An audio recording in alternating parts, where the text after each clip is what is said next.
Jason Lee Podcast. All right, welcome back to all new episode of Jason Lee Podcast. What a week. It has been a week. Okay, listen, if you're following me on social media, you know that I have been working really hard. It is 20-something days until the election. It's not even 30 days until the election, until I become your next city council member in Stockton, California.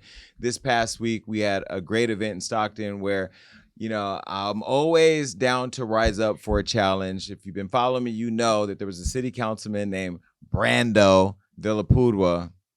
Google him and his family. Anyway, he challenged me by asking me to go ask my rich friends like Rihanna and Floyd Mayweather to support me helping the youth of Stockton.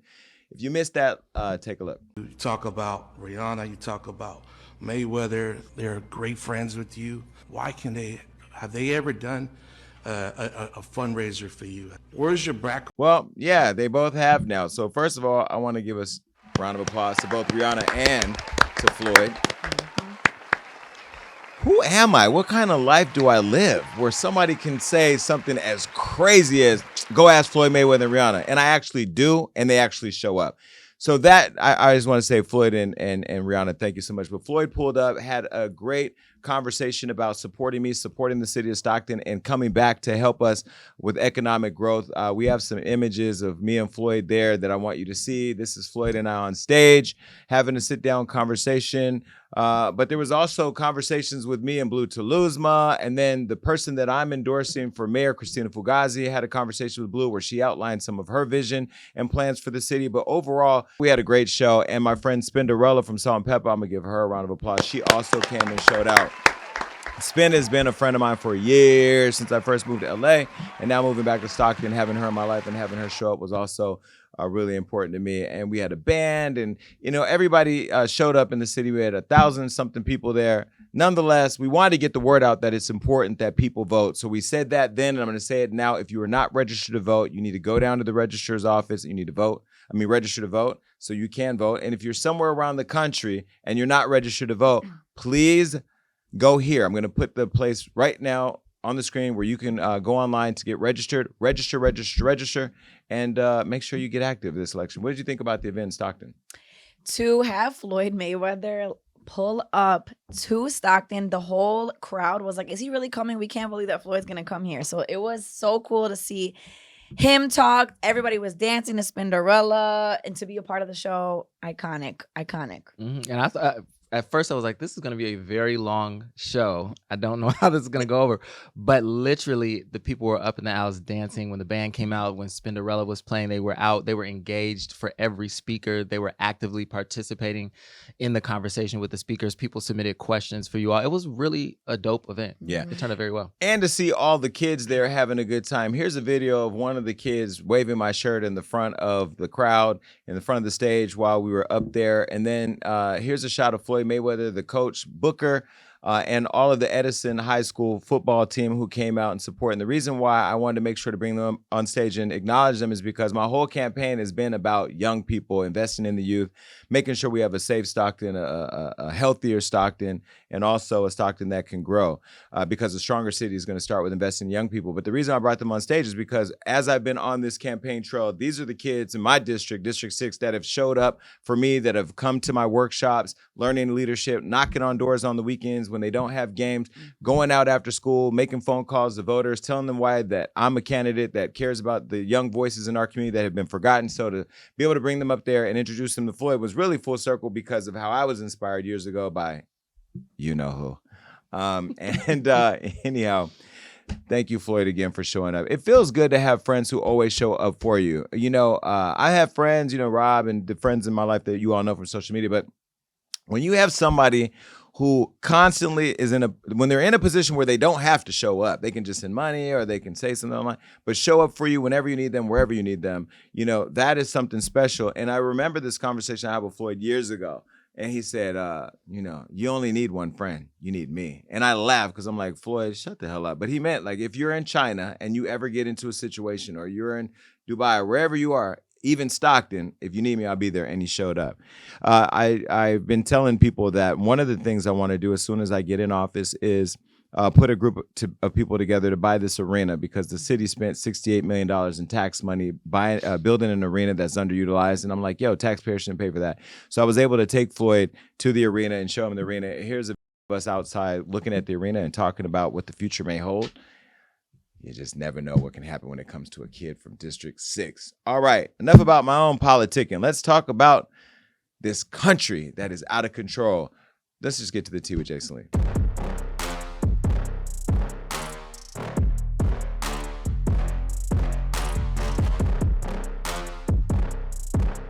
Less than 30 days away before we no longer have to talk about these two, Kamala Harris and Donald Trump. Well, we'll probably be talking about them after the election because if Donald Trump loses, he's not going to say he lost. He's going to say he was robbed. And then we're going to have to go through a mini civil war, similar to what we did back in January of 2020.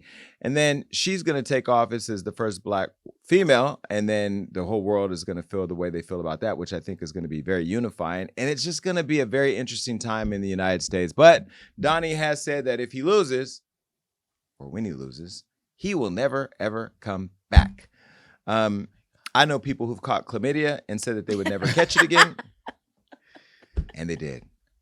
Not that Donald Trump reminds me of chlamydia, but you know what I'm saying. Like, people say things and then they change their mind. All right, before we get started with Fight Night right here between these two, let me just jump right into something that is creating conversation online. As you know, I am a culture disruptor, and I have disrupted the culture because I'm saying what all of us are talking about behind the scenes. Everybody knows that my business is a Black-owned media company, not Black targeted, Black owned.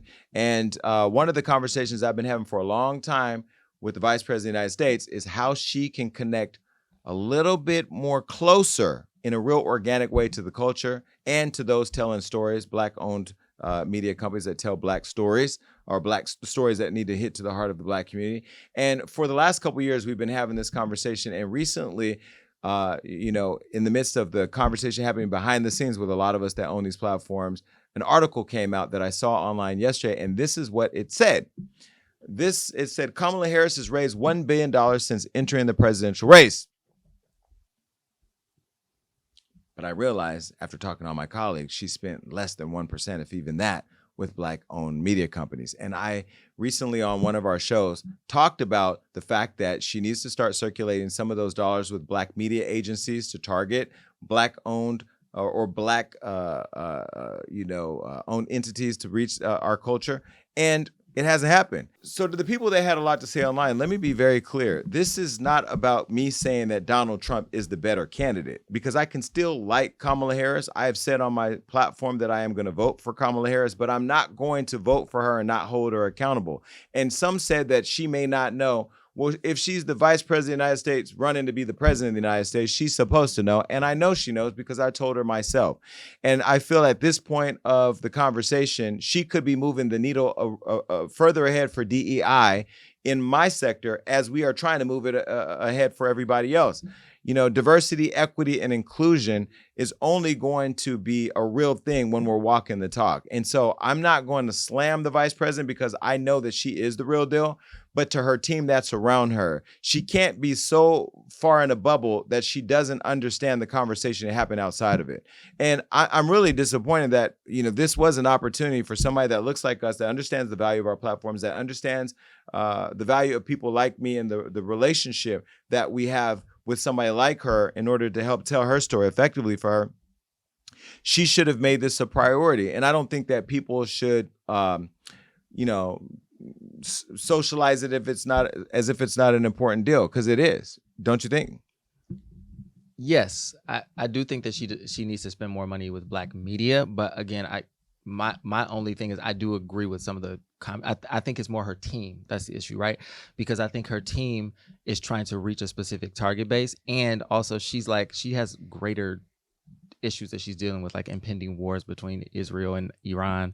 Like that right there is the problem with America, though. We're tired of hearing about Iraq, Iran, Israel, Gaza, all this. Those are real issues, but we have to talk about home, the economy, the hurricanes hitting Florida. Like she's dealing with that stuff in real time. The Florida hurricane wasn't there 2 years ago when we started the conversation. What I love about Rob is he's actually the example of everybody making excuses for her, and I'm not going to take my foot off her neck. I'm sorry. I think you should. Let me just say, for Black Black-owned companies, Black-owned businesses. There are a lot of people that look like me that want to start a mom and pop shop in a neighborhood somewhere in Alabama, but they don't know the resources.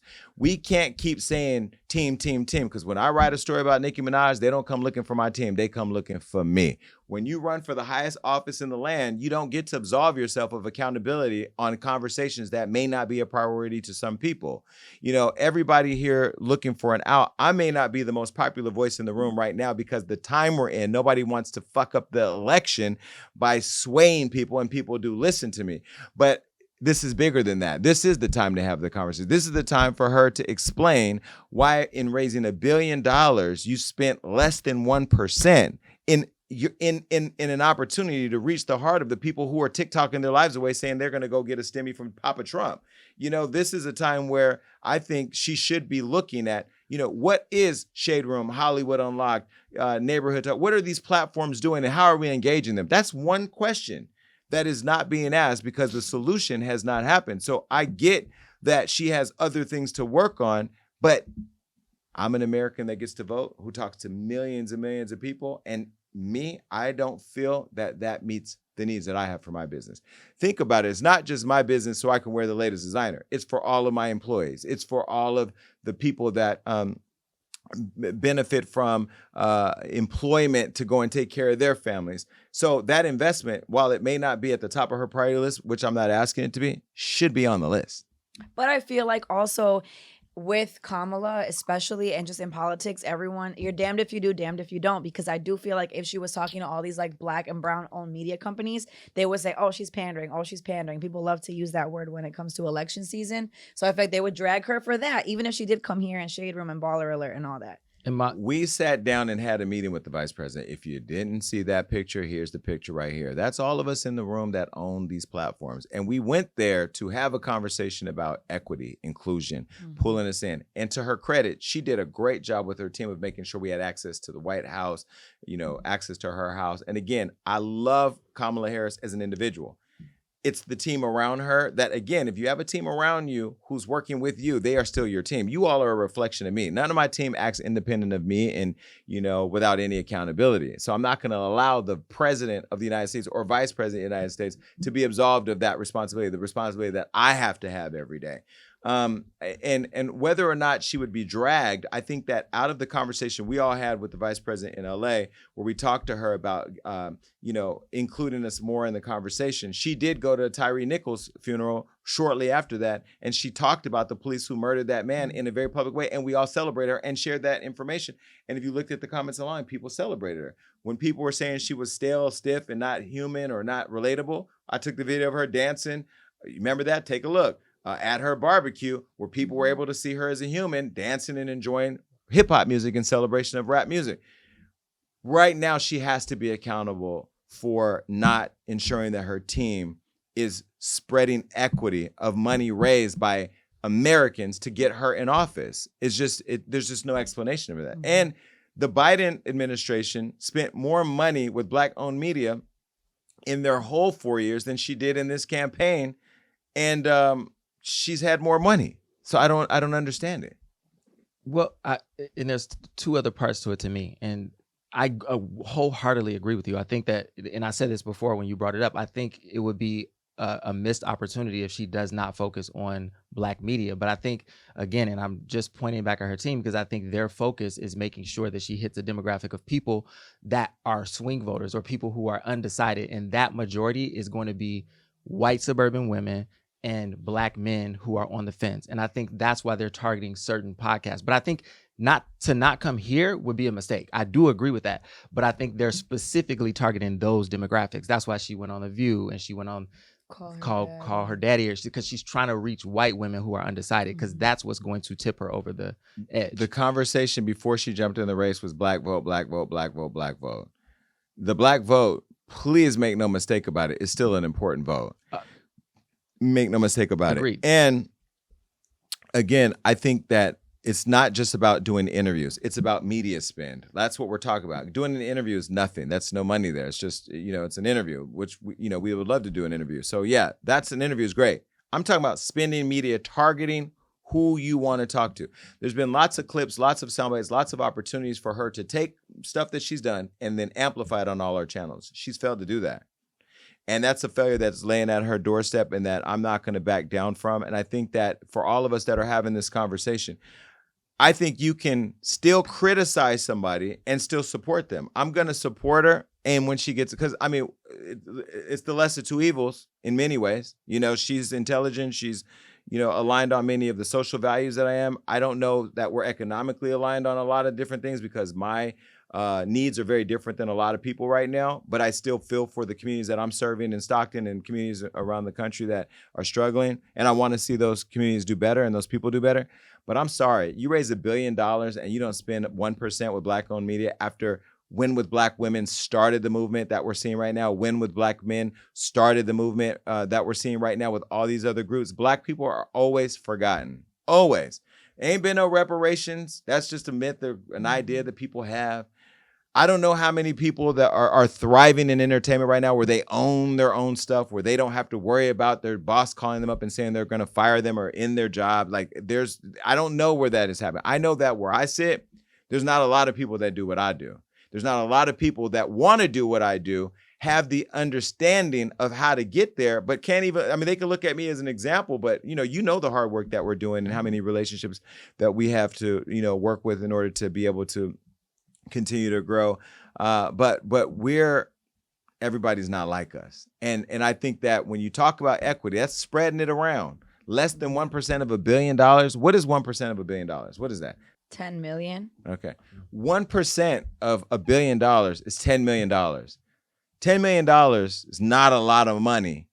That's what we're talking about. And see, the energy that Rob just had shows us how we feel about it. We don't feel like we're worth $10 million in $1 billion conversation. I'm not saying that. That's not at all. Well, when you make excuses for people that allow them to feel like they're absolved from being accountable is why there's so many people under my comments right now saying, yeah, go Trump, go Trump. No, I'm not saying go Trump. I'm saying, what's up, Kamala? Like, you need to pull up and put your money where your literal money where your mouth is. But I think the clarity of this conversation is completely different than that post. And I think that's why people on the post thought you were like a Trump supporter now, because they didn't understand the context of what you posted. No, but hold on. But I think that's because, like I said, people are dumb. You don't see on that post where I said I'm a Trump supporter. Show me where I say I'm a Trump supporter.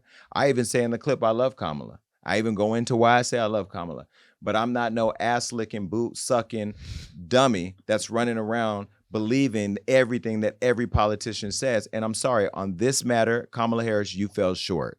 And whether or not you ever invite me back to have chicken wings and eggnog and waffles at the White House, I wouldn't care, because I'll go buy a house and paint it white if I really want to. This is really about walking the talk. There's nothing worse for me than anybody, whether they're Kamala Harris, Jay-Z, whoever, who say one thing and do something different. And if that makes me unpopular, I'm okay with that, because I was unpopular in high school, but I'm popular in many conversations now. All right, let's get to the show. Well, this week has been something else. Last week, we recapped the vice presidential debate with Ohio Senator J.D. Vance and Minnesota Governor Tim Walz. And we also spoke about Vance and Donald Trump facing a lawsuit for their wild accusations about the Haitian migrants eating people's pets in Springfield, Ohio. I showed you the song that was created out of that. By the way, the vice presidential debate was very underwhelming. Yeah, it was what I think it should be. It was polished, it was professional. They talked about policy. It was what it should be. It wasn't like this rompous room of liars and But craziness. The energy we got from Waltz during the DNC with the son and the family and we didn't get that there. We had the uncle who was looking like he was just happy to be there trying to figure it out, and he was being extremely nice to a person who's been out dog walking our vice president, right? Mm-hmm. Were you impressed by Waltz? Yes, I thought he did a good job of putting policy forward, and I thought he did a good job of calling out J.D. Vance whenever he lied, and he put J.D. Vance on Front Street when he asked him if he would acknowledge that Donald Trump lost the election, and he wouldn't do it. So essentially, he's now in a position where he would overturn the election if something were to happen if he was in that position. Well, J.D. Vance did a great job of manipulating everybody, because he's been out talking really reckless and, I mean, just extremely with no restraint. And then he got there and with his blue eyes, batted his eyes a couple times and tricked some of y'all into believing that the devil ain't the devil. The devil might have been an angel, but the devil is still the devil. Well, despite being sued, Trump is still on his warpath, telling News Nation if he's reelected, he'll end the migrants' temporary protected status and deport them all back to Haiti. Now, you don't have to believe me, but I never come without receipts. Take a listen. So, sir, obviously the Ohio controversy has been at the forefront for a while. Last night it was talked about again, a point of contention in the debate. Now, these individuals in Ohio, these migrants from Haiti, these people living there from Haiti, do you consider them here legal or illegal? And would you revoke TPS status? Which area are you talking about? Let's say Springfield. In Springfield, what's happening there is horrible.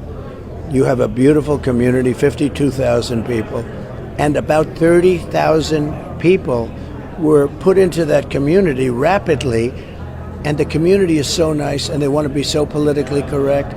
You have to remove the people. We cannot destroy our country. You had a beautiful, safe community. Everyone's in love with everybody. Everything was nice. It was like a picture community. And all of a sudden, in a short period of time, they have 32,000 more people in there. It doesn't work. It can't work. It has nothing to do with Haiti or anything else. It doesn't work. You have to remove the people and you have to bring them back to their own country. They are, in my opinion, it's not legal. It's not legal for anybody to do. It's not even on a human basis. It's not acceptable to the people that are there and certainly to the people that are in Springfield. Springfield is such a beautiful place. Have you seen what's happened to it? It's been overrun. You can't do that to people. They have to be removed. So you would revoke the temporary protected status? Absolutely. I'd revoke it and I'd bring them back to their country. What if they won't receive them They like they're will. not? Well, they're going to receive them. They'll receive them. If I bring them back, they're going to receive them. Okay. This reminds me of when people used to say, go back to your country as a black person. And it's so funny that all of you black and brown melanated people, whether you're Latina, whether you're Asian, whether you're black, whatever, Haitian, you do realize when they do it to one group, they then slowly do it to everybody else. I don't know why people don't get that. Sometimes I look at social media and I really question whether or not anybody has a brain anymore, because all of you that are not thinking through what is being said and connecting it to your own lived experience is kind of crazy to me. But either way, he's going to remove them all back to their country. And when he giggled at the idea of them refusing to, that should tell you what he's going to do. He's going to drag them out some way, whether it's using the military against Americans or people who are migrants or whatever. And remember, most of the people that come to this country don't come here because they just want to get a discount on a Big Mac. They actually are fleeing countries where they're being slaughtered or being, other things are happening to them where there are safety issues. So asylum-seeking people. Now, for the people that do come over and don't want to go back, like from Canada or London or other countries where they may be the same color as Marina, we ain't even be talking about them when we talk about migration. Croatia, for real. Mm-hmm. These people that come over from those countries where they don't look like me and Rob, that's what they use as the face of immigration, the face of people who've snuck in our country. Mm-hmm. Illegals is what they want to call folks. I think every slave was illegal, but y'all came over here and legalized slavery. Please pick up a book. Either way, Trump has been very clear what his plan is. And when he even spoke on immigration, he went back and returned to Butler, Pennsylvania, nearly 3 months after his assassination attempt. And again, thanked the immigration chart that saved his life. He claims that if he didn't turn his head to read the graph, he would not be alive. Well, at Trump's return rally, he made light of that fateful day and slammed his political ops because that's what Trump does. Listen. Really, and thank you, a very big thank you to Pennsylvania. We love Pennsylvania. And as I was saying, oh, I love that. I love that chart. I love that graph. Isn't it a beautiful thing? But also beautiful because look at the number. That's the day I left office. It was the lowest. Border Patrol, the lowest it's ever been. Illegal immigration, today it's out of control. But I love it for other reasons, too. You know that. Over the past 8 years, those who want to stop us from achieving this future have slandered me, impeached me, indicted me, tried to throw me off the ballot. And who knows? Really, and thank you, a very big thank you to Pennsylvania. We love Pennsylvania. And as I was saying, oh, I love that chart. I love that graph. Isn't it a beautiful thing? But also beautiful because look at the number. That's the day I left office. It was the lowest Border Patrol, the lowest it's ever been. Illegal immigration. Today it's out of control. But I love it for other reasons, too. You know that. Over the past 8 years, those who want to stop us from achieving this future have slandered me, impeached me, indicted me, tried to throw me off the ballot, and who knows, maybe even tried to kill me. But I've never stopped fighting for you, and I never will. Never will. Never going to stop.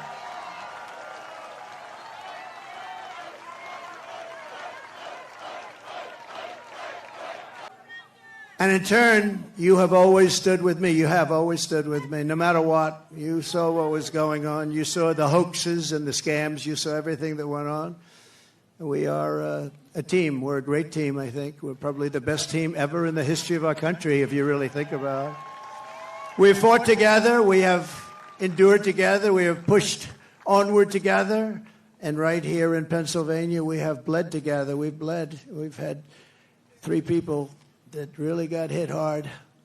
2 of them made it. Great doctors. Great doctors. They weren't supposed to make it. I wasn't supposed to make it. People said, my great doctor at Butler said, "Sir, you're the luckiest man alive. This would be a good time for you to go out and buy a lottery ticket." I've never seen anything like I almost went out and bought a lottery ticket. I'll take it. And 31 days from now, here in this great Commonwealth, and all across our land, we are going to win together. We are going to vote together. We're going to win the greatest election in the history of our country, maybe the greatest election all time. Trump also paid tribute to Corey Compatore. I don't know if that's how you say his name, but that's what it says right there. Who was killed at the July rally. Now, Trump's running mate, J.D. Vance, also spoke, and he shared a prayer and then slammed Biden and Harris because that's the script. Take a listen. We all feared the worst. But you knew everything would be okay when President Trump raised his fist high in the air and shouted, "Fight, fight." Now, I believe, as sure as I'm standing here today, that what happened was a true miracle. And on that day, America felt the truth of Scripture. Though I walk through the valley of the shadow of death, I will fear no evil, for you are with me. I truly believe that God saved President Trump's life that day. And I believe that God is with us right now and watches over this incredible nation every single day. But sadly, our opponents have not heeded Abraham Lincoln's words and listened to the better angels of our nature. Even after that terrible assassination attempt that took one man's life and nearly took many others, they continue to use dangerous, inflammatory rhetoric. The media has continued to call Donald Trump, the guy who actually won his primary, a threat to democracy. A Democrat senator called Donald Trump an existential threat to our democracy. Kamala Harris said that he was attacking, quote, the foundations of our democracy.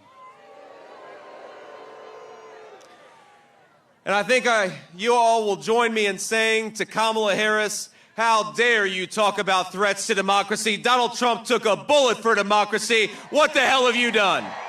And now we're seeing reports that deployments of the military and the National Guard are moving at a snail's pace.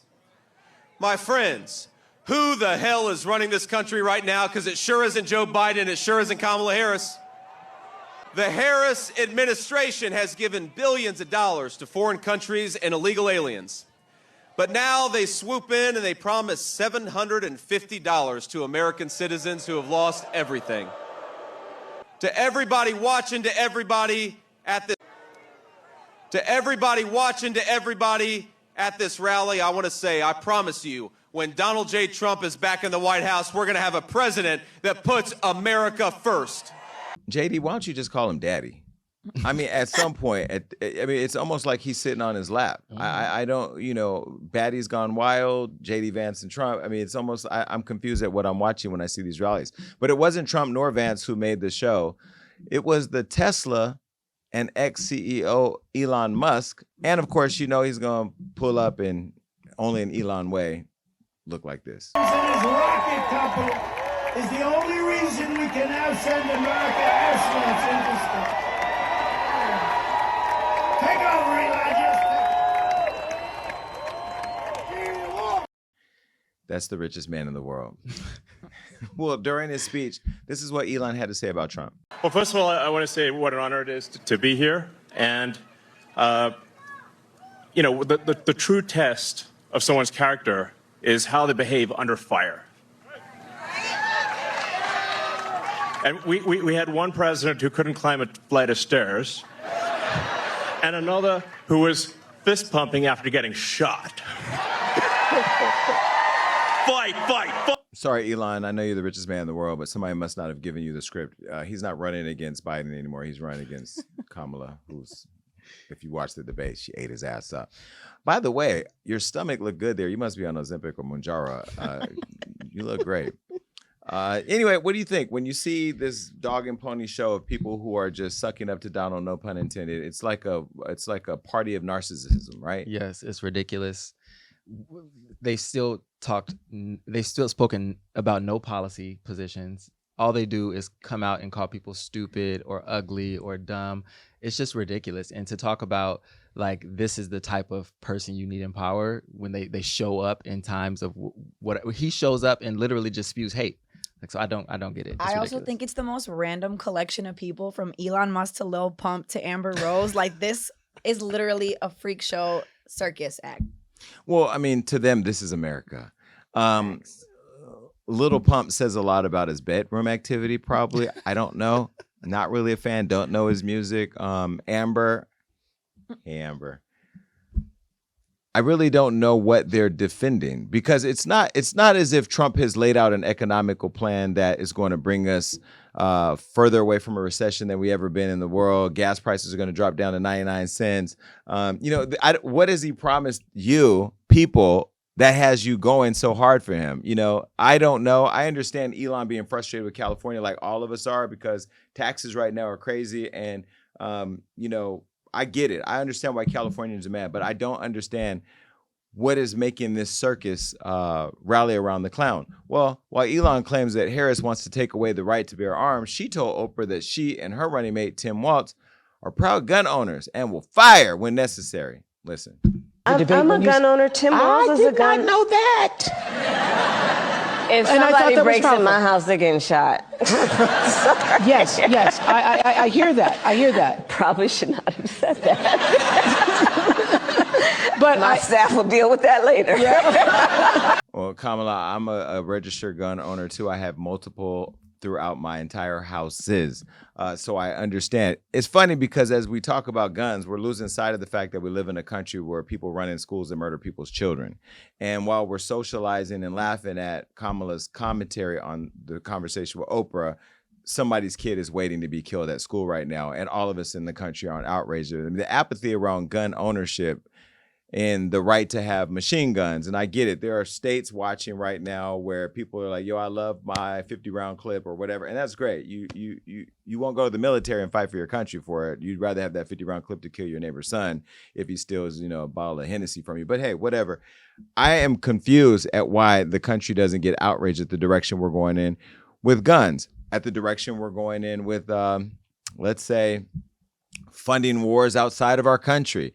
There are bigger topics that we should be talking about and that we should be hearing from both candidates. So where I'm getting frustrated with Kamala and Donald is that all of you guys are doing is arguing over who has the best marketing campaign to get the job, whereas I do want to hear answers on real issues. Now with Kamala, she's at least doing interviews where she's staying to her policy, her messaging is being more consistent, and she is getting some of it out there, but there are key things like the economy that I still don't have an understanding. I mean, have either of you gotten a grasp on what her economic plan is?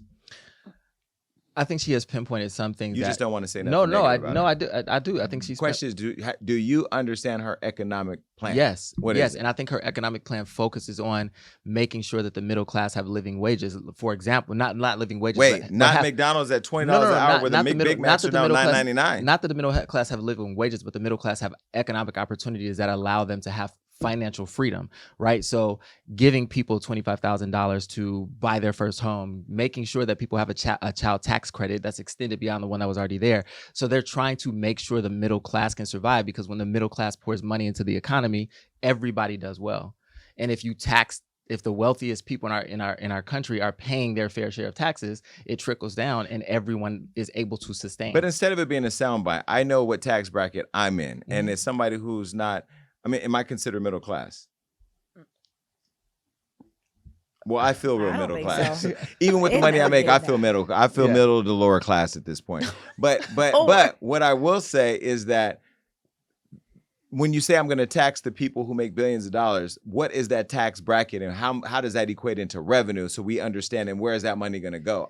Is it too much to ask what that detailed plan would be at this phase? No, I don't think it's too much to ask. But again, I think when you start to look at economic policies, she can't have a conversation in a 20-minute interview about the intricacies of the policy in that way. I think that there are economists who have broke it down, and we can do the research and like read those reports and figure out how that money will affect us as a whole in a better way. But that, the people who have reviewed the policies between Kamala Harris and Donald Trump do say that her policies are, effectively would be better for the economy. Yeah, I've seen that. Well, back to her owning a gun. Kamala says she owns a gun, and of course that became a conversation. People want to know, what kind of gun do you got? She did an interview with CBS News, and of course, the question came up. Take a listen. A hard left turn here, but you recently surprised people when you said that you are a gun owner. And then if someone came into your house... That was not the first time I've talked about it. That's not the first time I've talked about it. So what kind of gun do you own, and when and why did you get it? I have a Glock, and I've had it for quite some time. And I mean, look, Bill, my background is in law enforcement. And so there you go. Have you ever fired it? Yes. Of course I have. At a shooting range. Yes, of course I have. Kamala, that would have been a great time for you to pivot to, while you own a gun and believe others should have the right to bear arms, we need to be talking about the kids being murdered in school. Like, take it back to your position on things. Because one thing about it is, you can say whatever you want about Kamala and Donald Trump. She is smart, and she knows what she's talking about, and she's a great speaker. And I love the fact that she waited until the debate to now start going around doing her podcast interviews. She's moving around everywhere but here. Hopefully she gets here soon. That request went out, right? Mm-hmm. Okay. Well, you do remember the Elon who we were just talking about is the same guy who asked why nobody's tried to kill her yet. So I'm glad that she has a gun. So if somebody does try to kill the vice president of the United States, like they tried to kill Nancy Pelosi when they broke into her house and hit her husband in the head with a hammer, that she's able to get 9 shots off. Wait, 1 second.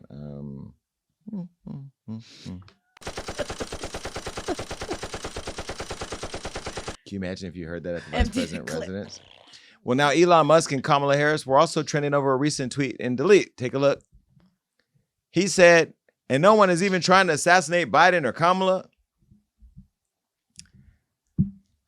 Why? The only question I have is why. Is it to gaslight hate towards Biden, Harris? What is that? It has to be. I'm like, why else would you say that? And to own X and tweet that out is crazy. Yeah, and they were constantly saying that the Democratic Party was the one spewing negative information about Donald Trump that led to him being shot at. But then you say this, which is directly telling somebody to try and assassinate the vice president. Crazy. It's crazy.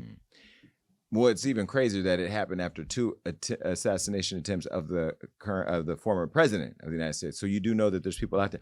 By the way, right now you guys are 2-0. Right? They are.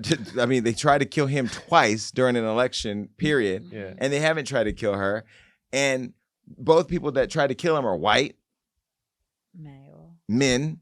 Mm-hmm. One, are they both MAGA? Or were they both Republicans? One was. One was the first one.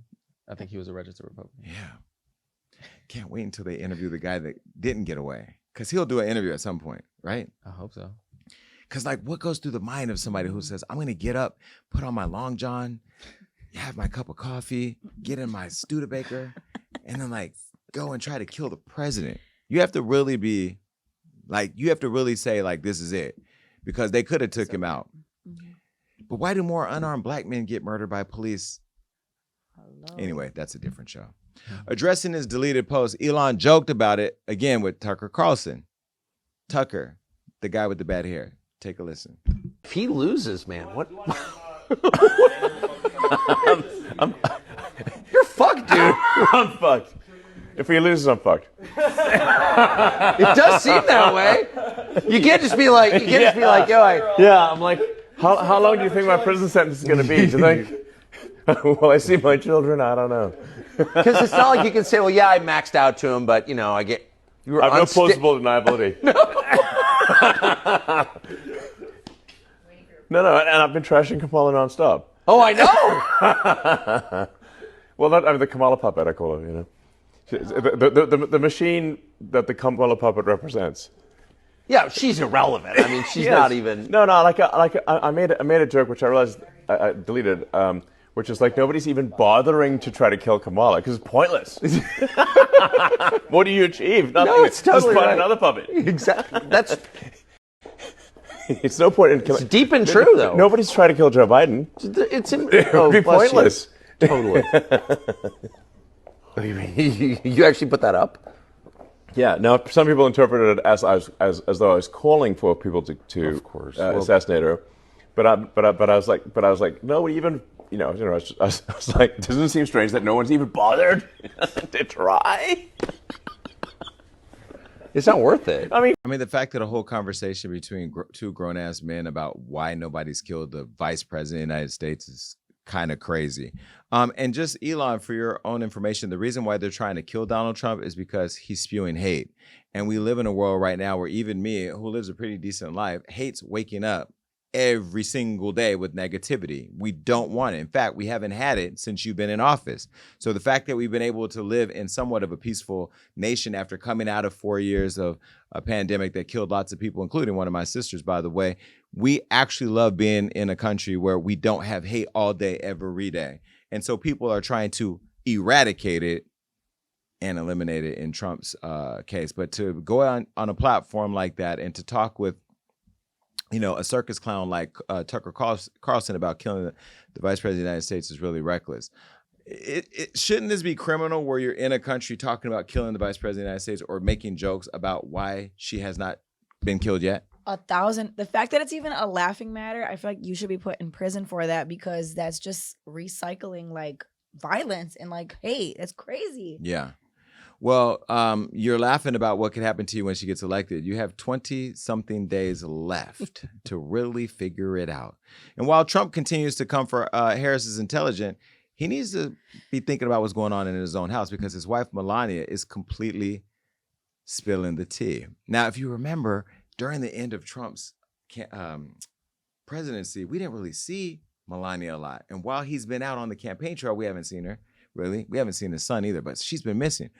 Well, despite her husband's stance on everything, Melania is now back in the news because she's not only passionately defending abortion rights despite her husband's stance, but she's also exposing him for meeting and flirting with her while he was on a date with another woman.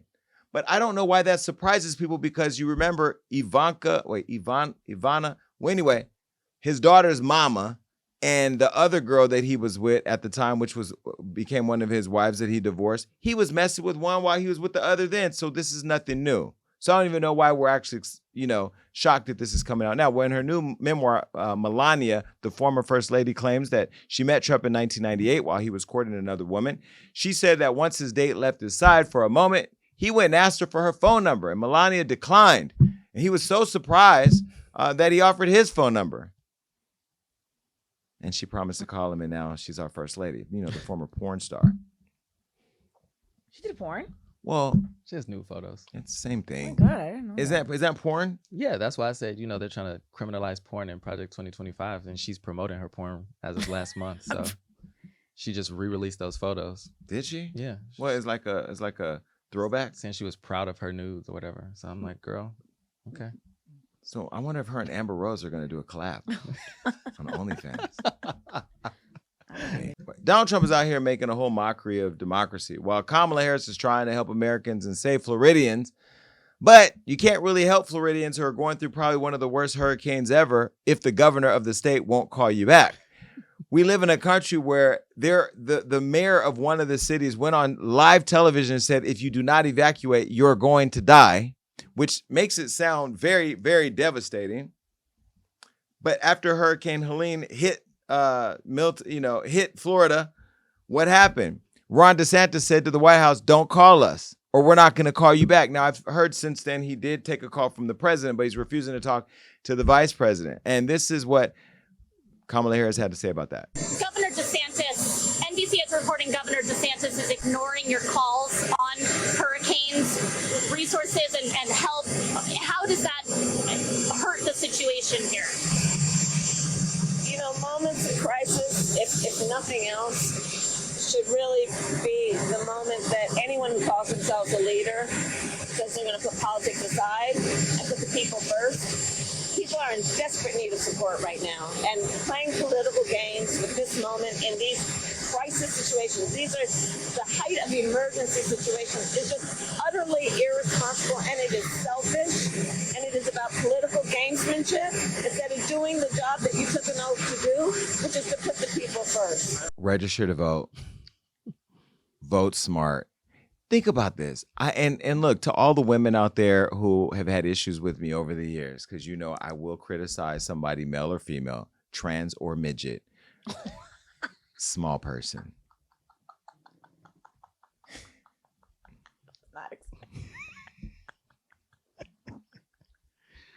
I am an equal opportunity offender. Lord. Fight with yourself, right?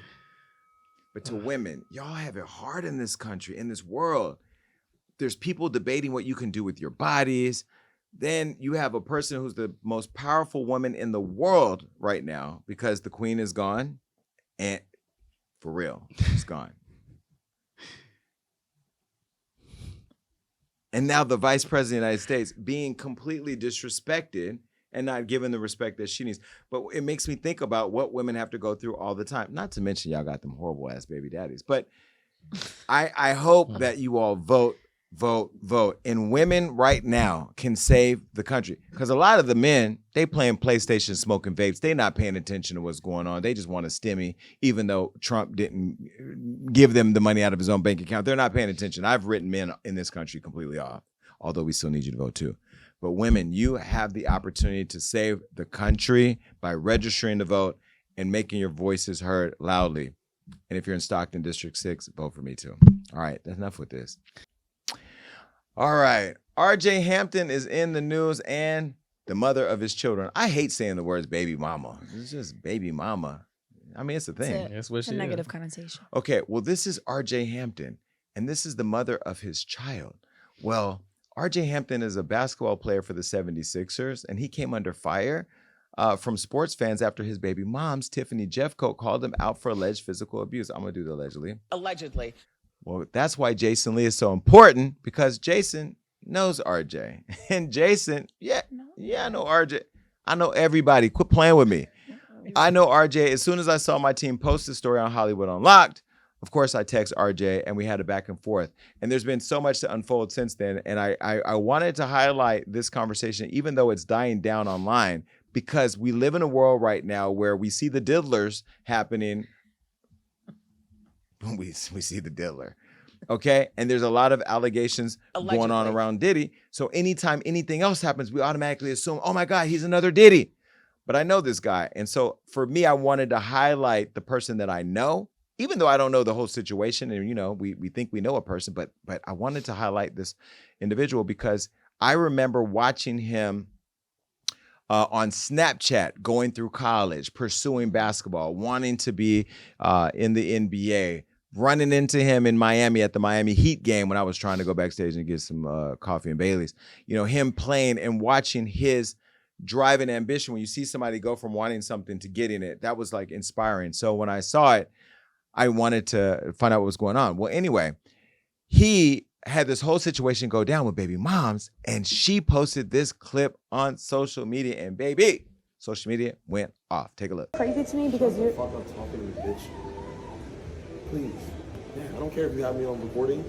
I could care less. I just don't want to, what I'm afraid of, because of who you are, as me, like, taking him, and then you, like, fighting me off of him, and then you like, oh my God, you abused me. No, I wouldn't do. First of all, you have laid hands on me before, so. Nigga, get the fuck out of You here. have. That stupid shit. I have pictures of it. I know. And text messages of it. You have pictures of it right here? Yeah, and you text me. Who the fuck is gonna care it. about that? Who's gonna care?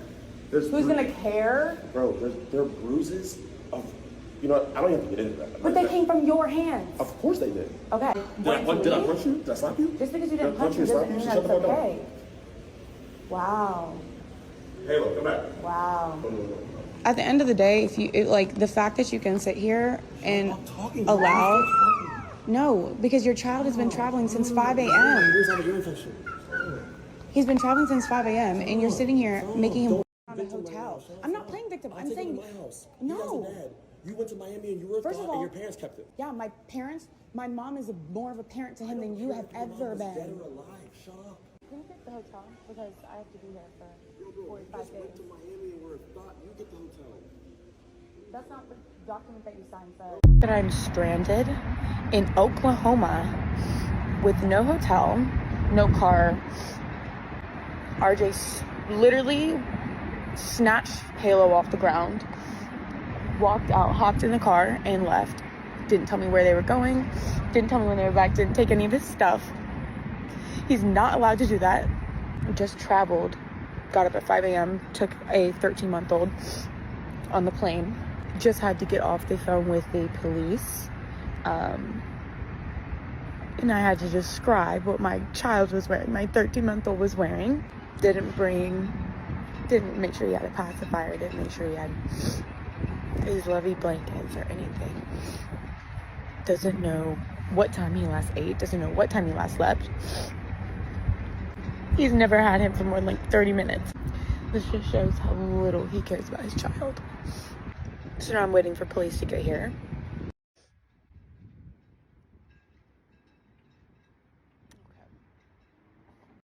It is now 7:26 p.m.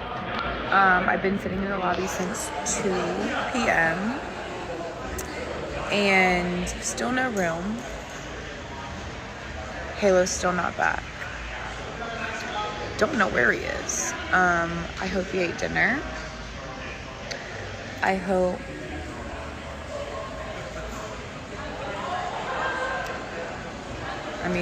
poor thing's been up since 5 a.m. His bedtime was an hour ago. So I hope he is back soon, because technically his visitation schedule that he's supposed to have access to the child, is from 8 to 8. So I would hope that he does at least abide by that part and bring him back by 8 p.m. So another 33 minutes, hopefully, and I will have my baby back. I genuinely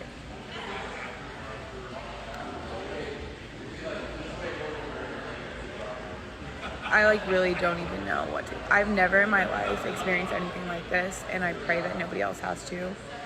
So all I have to say is be careful who you have a baby with.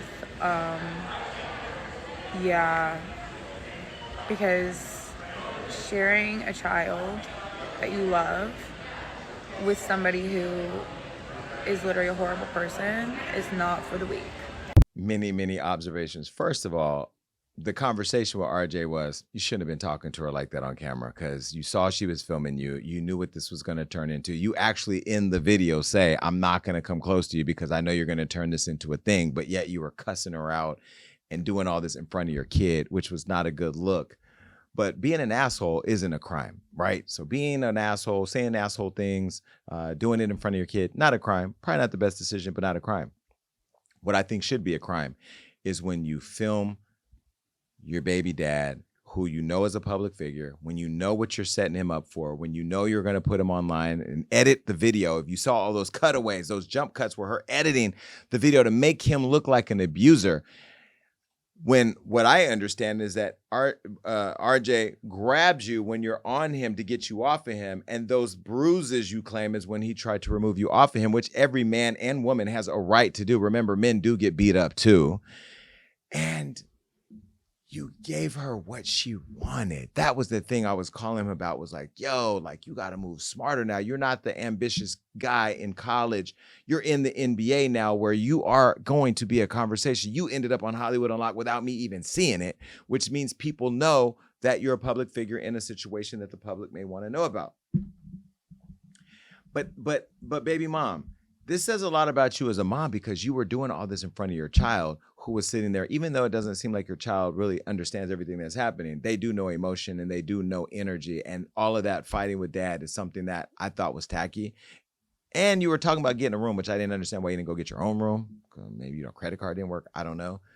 The whole thing was caught on camera from her and edited in a way to make RJ look bad. Well, after slamming RJ, Tiffany updated us all that she put in the group chat that her son was safe and sound. Take a look at the photo. Okay. Thank you for everybody who reached out with a heart. The kid's safe and sound. When you saw the video, what was your immediate thought? Was that Cassie part 2? No. My first reaction was, what are all the jump cuts? Like, what is being said when you cut him off when he was talking about the bruises? You cut him off before he actually cleared up what was going on. So that to me is what I was like noticing, that it was weird. Yeah. Well, I can tell you, in reading the comments, a lot of you immediately caught on to the fact that this was an edited video.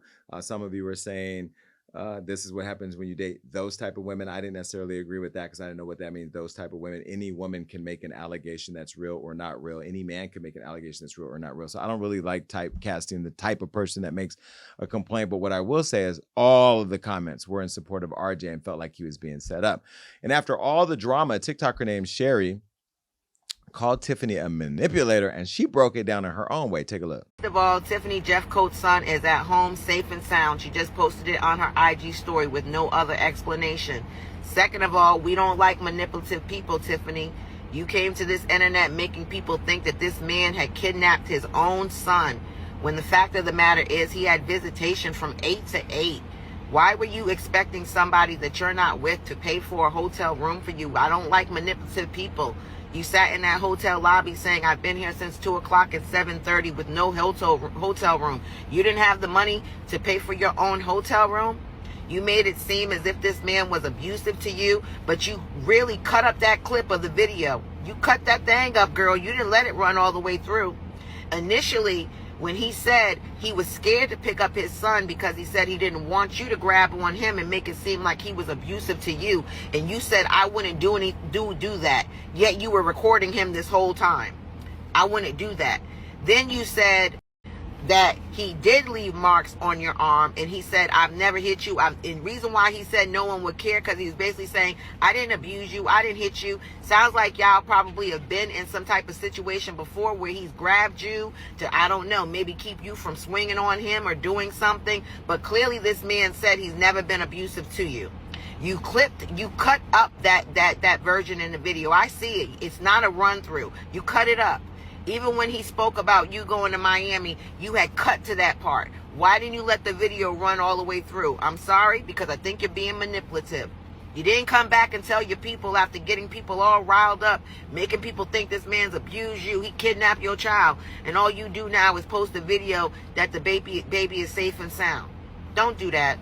Don't. Not only did she do that, first of all, Sherry, you need to go work for one of us, because the way you broke down that, you I Spy of the century. But she deleted it all from her social media. After she did all of that, got this man, people having conversations. I'm sure his team reached out to find out what's going on. Then you have, that's now on the internet forever. You tried to destroy this young man's career. And so my call to him wasn't just in like, what is going on and why are you cussing? It was also like, here's how you need to protect yourself. Here's how you need to move. Here's how you need to think about the situation. And I don't care, RJ, no matter whatever happens, don't you ever end up in a situation alone with this person again, because even though you have created a kid with her and you think you know her and all of that, Get somebody to supervise the handoff. Don't have no conversation with her. If she want to talk to you about the kid, have her call your assistant. If he said to me, interestingly, like when the kid is with him, she's like demanding to be on FaceTime with the kid and all that. To all of you pathetic women and men who use children as a way of keeping a connection to the person that don't love you no more, I'm sorry that God did not tell you that you are enough. And I'm sorry that you believe all the value that you have to offer is in that man that no longer sleeps next to you every day, or that woman. And in this case, this is a woman who probably allowed him to get one off. And after he shut the club up, got you pregnant, and now you think you got a bankroll for 18 years. No, he doesn't want you. None of us like you at this point because we've watched you try to turn this moment in time into a circus to destroy another black man. In the sake of what's happening with the diddler, we're all rallying behind Cassie because there's no way a man should be standing on top of a woman, kicking her and beating her, or no matter what the explanation of how they got there is. But this is not that. And I hate the conflation between what Diddy's going through and what we saw yesterday on the internet. And even though I told RJ, I said the story's dying down, but I'm going to talk about it today because I am exhausted with watching black men in this country depicted in that way. Ma'am, you don't have no problem getting a dick. That's what y'all really want. You don't want our issues and you don't want to protect us. As soon as you get in an argument over that non-free flight or the fact that Spirit lost your bag or the fact that you have to go get your own suite at the Wyndham, now it's his problem where he has to be the beater of the century. Nah, you played yourself and we caught you.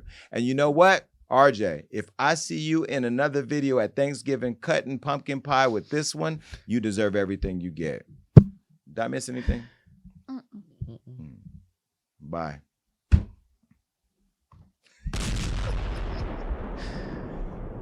Not the pumpkin pie. Well, she ain't getting sweet potato. That's true. I know what I'm talking. She ain't cooking sweet potato. What Tammy? What's her name? Tammy? Trina? Tamara? What's the girl name? Tiffany. Whatever. Well, Tiffany Haddish probably has sweet potato pie. Well, anyway. All right.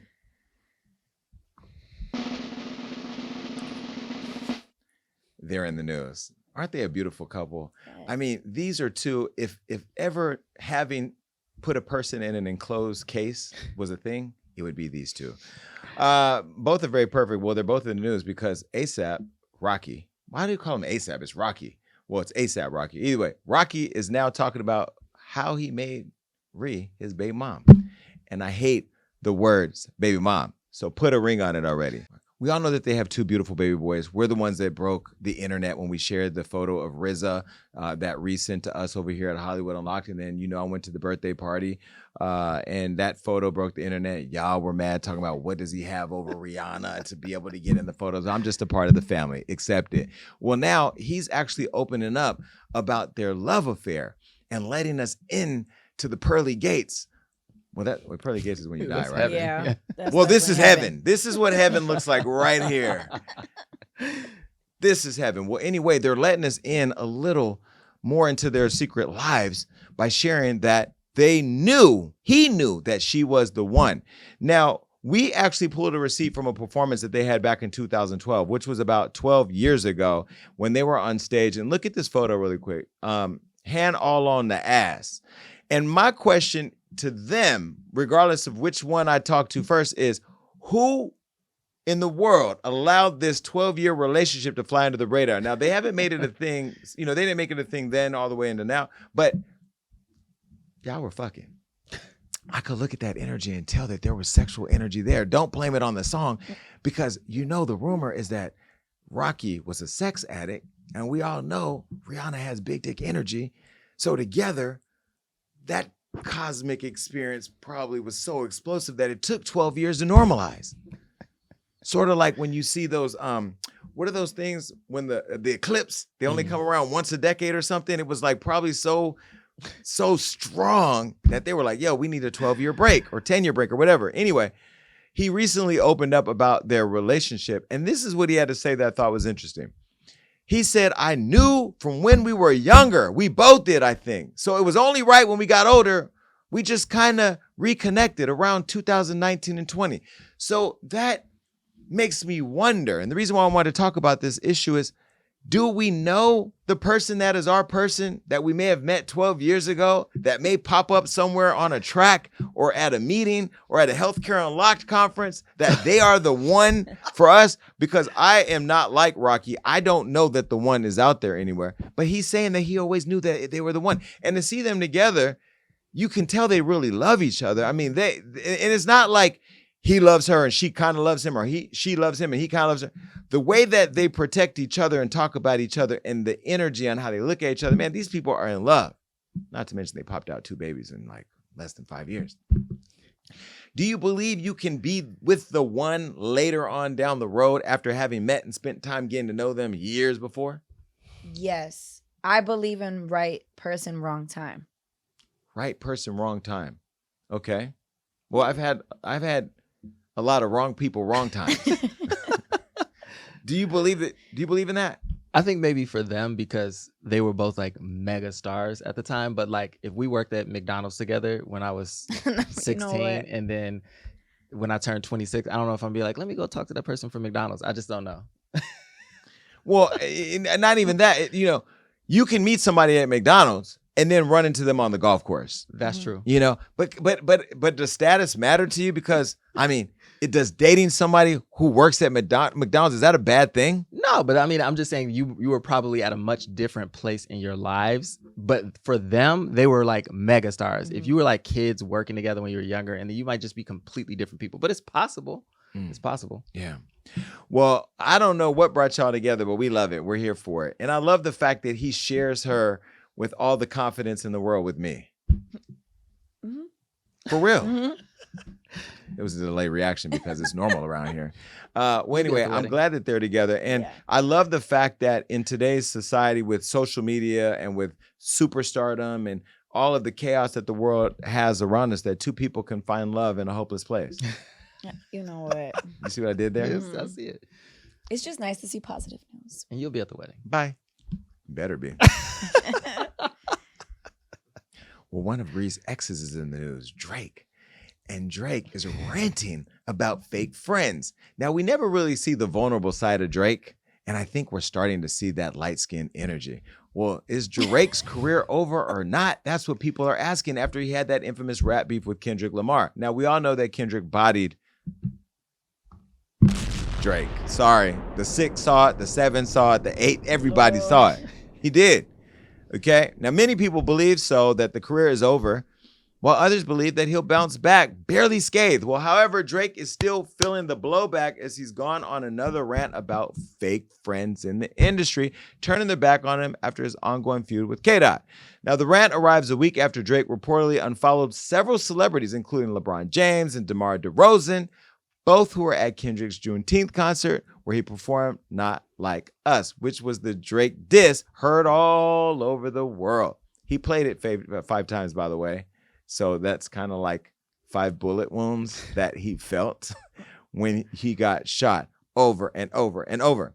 Well, while recently attending Tyrone Edwards' nostalgia party in Toronto, Drake went on his rant and then started singing along to Beyonce's Me, Myself, and I. Listen to this light-skinned shit. Listen, I'm going to tell you one thing about nostalgia. One thing about nostalgia this party here. My real friends are definitely in the building. But I'm going to tell you, you're going to come to a point in life where people you thought were friends or people you thought were close to you, they might switch up. They might try and move funny with you. They might stab you in the back. They might do a lot of things to you. You'll come to that realization. Wherever you're at in life, you've probably been there and you'll be there again. That's how life is. But look, sometimes it's you and you alone by yourself. Sometimes it's you alone with your thoughts. Sometimes you know what? Play the song, don't worry. That's what you do when you're Drake. Well, while the world continues to laugh at Drake, Marlon Wayans defends and uplifts him. This is what Marlon had to say. This shit is so real. Fake friends, the works is... Oh, he meant the world. It's full of them. I've been lucky enough to experience this. I know my real ones from the fake and Champagne Poppy, all the great dynasties. What is that? Dynasties? Oh, is it dynasties? Hooked on Phonics didn't work for you, Marlon. Anyway, stay focused on the war. Everything is God. He getting you out your comfort zone to find a better you. Trust the process. I don't know. Would I be mad if somebody did a diss song and it hurt my feelings or hurt my ego to unfollow all of them? Probably. Would I go and sing Me, Myself, and I? Probably. Would I care if people betrayed me at my lowest moment where I needed a friend? Probably. But do you think he's overreacting? No. I love Drake. There will be no Drake slander at this table. Well, this is my table, so if I wanted to be, it would be. Actually, it's not slander to say that Kendrick Lamar, in my opinion, revived hip-hop in many ways for a lot of people because he commercialized the diss track, which is pretty much the heart of hip-hop beef and hip-hop music. To have a diss track like that go viral and probably be eligible for a Grammy, I think is kind of a good thing for hip-hop, no? For sure. Super Bowl clout. For sure. But I feel like and it took away the whole fighting between hip hop women. Like it put two men center stage on having a debate over a track. And I'm sorry, I'm light skinned. Not that this needs to be a colorism issue, because I don't know why we're making a colorism issue. But Kendrick did that. I still love Drake, but Kendrick did that. No, I love the beef, and I feel like people have not been so excited to like go lyric by lyric and like break down like the subs between each other, but I feel like he's hurt because LeBron and DeMar were like besties with him. So I feel like it's not directed towards Kendrick, it's more towards But before this, I was constantly telling people he's rich, he's uber famous, he's known around the world. He just dropped the dick pic that did very well. I was like, he's unbothered. And now I feel like he's bothered a little bit. Of course he's bothered. I mean, Drake was in the conversation of who the GOAT is. Drake for this era was in that top 1-2 between him and Kanye. Why'd you say that past tense? You don't think so anymore? No, that song and the fact that there was no follow-up, because what Kendrick did when they were going back and forth was he dropped an atom bomb and waited for another song and had more lined up and nothing came. He ended the beef. I think, didn't Drake wave the white flag or something, right? I mean, the GOATs don't wave white flags. I don't remember Tupac and Biggie waving white flags. I mean, they buried both of them, but because that beef ended up in them both being murdered. And J. Cole recently said he saw where it was going, so he checked out. He didn't want no parts of it. He's one of the GOATs. Drake is still Drake, though. Let's be very clear. He's going to always be successful. He's going to always tour. He's going to always have, he's Drake. But this song definitely put a black eye on the legacy of the man we know as Drake. Ouch. You remember when Diddy slapped Drake at the club? Did you ever hear about that? I never heard of that. Google it. He did. Why do people question my... I didn't question it. I just said I didn't sources? see it. Just like I didn't see Melania's nudes. Google He that. slapped Drake. Yeah. Why did he slap Drake? Not did he punches Drake at Live Miami in 2014. By Drake. And the reason why I brought that up, because we got to talk about the diddler.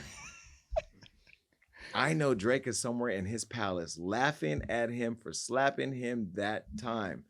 Because Drake is surrounded by a lot of people who will make sure that you never slap another human being again. I'll just leave that there. But Diddy is in trouble. And it's not because he slapped Drake. In part, it's because he slapped Cassie. But he's filing another bond appeal. This is the third one because he's trying to get out of jail. The last show, we talked about Diddy being hit with over 120 new lawsuits from accusers alleging rape, abuse, and more.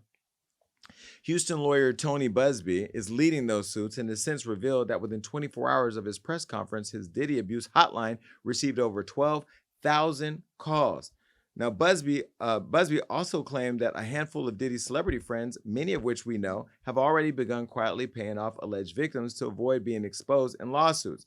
Additionally, Diddy's legal team and prosecutors have reached an agreement to keep certain sealed materials private and off of social media. And a lot of people are speculating that the reason why they want to do that is because all those Diddy parties that I told y'all about, and you saw my viral video that there were all these celebrities there, those celebrities do not want their names associated with all of the lube, hundreds of dildos, and baby oil. Now, I've told y'all there was Diddy party and then Diddy After Dark. And at the Diddy parties that I went to, I didn't see dildos. I didn't see baby oil. I didn't see any of that. I also wasn't allowed to stay in the house. I wasn't allowed to stay after certain hours, and I wasn't always invited to things. So maybe that's because you didn't want to unlock Hollywood, because Hollywood was in there with the freak off lubricant dildos. Well, now, with all of the mounting lawsuits, Diddy's hired 2 more attorneys for his dream team, joining Mark Agnifilio, which is his longtime New York trial lawyer attorney, Tony Rico, and prominent white-collar appellate lawyer, Alexandra Shapiro, who also represents Diddy's jailmate, Sam Bankman-Fried, a notorious fraudster. By the way, Sam, the one who's in jail, the one I just talked about, when I was working with Kanye, I got a phone call that Sam wanted to give Kanye $1 billion. I never told his story publicly. He's in the crypto world. Well, he wanted to give Kanye $1 billion because he was a huge Kanye fan. So they called me asking if I could help facilitate it. And you know me as an entrepreneur, I was thinking like, 10%. You know, like if I give him $1 billion, like if I bring $1 billion deal to the table, I need my commission, which standard would be and customer would be 10%. So I was actually going back and forth on the idea of I'll take 100 million, I'll send the 900 million to Ye. But look at God. Look at God. When you get rejected for things, you have to just thank God, like it was not meant for you. Thank you, thank you, thank you. Because I would be up in there testifying right now trying to explain how I didn't question $1 billion transaction coming to me by way of Sam. Well, let me show you Diddy's new dream team. This is them right here. Okay, very diverse. She looks really smart, right? Now, Mark, Diddy's attorney, says that he and Diddy believe that the government is showing bias against successful black men as his client faces the federal charges of sex trafficking, prostitution, and racketeering. They believe his situation illustrates a broader pattern of discrimination aimed at high-achieving black figures. Now, here's what Mark said in TMZ's The Downfall of Diddy, the indictment docuseries. The federal government is historically no friend of the successful black man. They start making this case as a takedown of a successful black man. This is the government scrutinizing his business, scrutinizing his taxes. He does everything right. Except for deleting the video of beating a woman in the hallway. What do you think? Do you think this is a case of another black man being taken down by the government? No, and I hate that they pull that into it, because this is like, I guess, crying wolf, whatever. But like, why would you use that in this scenario? Because now, when it actually does happen, it's harder for that to be used as the case for what's taking place. Like, don't do that. We saw what he did. Mark says that Diddy doesn't plan on copping a plea because he wants to prove to the world that a successful black man can beat all the conglomerate and the feds. This is what he said. Would you be open to a plea bargain? Well, it's not up to me. It's up to Mr. Combs, and I don't see it happening. Why? Because he believes he's innocent. He believes he's innocent, and what's more, he believes that he needs to stand up, not just for himself, for his family, and for everybody who's been targeted by the federal government. Mr. Combs feels A, he's innocent, which is why he's not going to plead guilty. B, he's going to be truthful about this case because he wants to portray that to the people who have loved him his whole life. And I think he also feels an obligation to people in general. Maybe it's black people, maybe it's white people, maybe it's anybody who's ever felt aggrieved and targeted by the government. He feels an obligation to those people to say, you know what, maybe I can break the model. You know, maybe I can show the world that a black man can win, you know, in federal court. And I think he probably is the only person I know of who might be able to actually accomplish that. Damn, that's a lot of pressure. Well, on top of adding new lawyers to his team, Diddy's case has also suddenly been assigned a new judge. Diddy's case was first randomly assigned to Judge Andrew L. Carter, a black man nominated by President Barack Obama in 2011. But on October 3rd, a notice in the court docket indicated that Judge Arun Subramanian, I know I messed that up, was assigned to Diddy's case. Now, this new judge is an Indian man nominated by President Joe Biden in 2022 and who just took the bench last year. Here's a photo of the new judge versus the old judge. Okay. Does race matter in this case? I don't think so. I think this is well past race. Yeah, I agree. I really hate that they're using race as like the predominant thing to try and get him off. But isn't it fair to say in the justice system, race is always going to be a conversation? Yeah, I Because think it's so. not- It It's not fair. I think so. But when you have video evidence of him beating his ex, and right before he said he didn't do it, you raid his house and he has all these guns and baby oil everywhere. You have all these.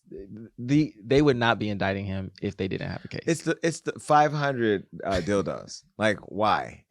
I mean, again, I'm trying not to laugh about it because 500 dildos. Like, what is happening over there? Well, it's on tape, so I guess we're gonna find out. And the idea that some of you are on tape, I've had more calls this week from so many people about so many things because there's a lot going on right now. And also a lot of people on social media saying this person trafficked, this person trafficked, this person stole. Where are the consequences for people who make fake allegations? Because I will say in all of this, with 12,000 or 10,000 phone calls in 200 something cases, not every single one can be real, could it? I think a lot can, but I do think some people are weird and lie. Well, with a new judge, Diddy and his legal team have now submitted a third appeal for bond. And in their new filing, Diddy's lawyer insists their client is not a flight risk and promises to limit visitors to only family members with no female visitors allowed.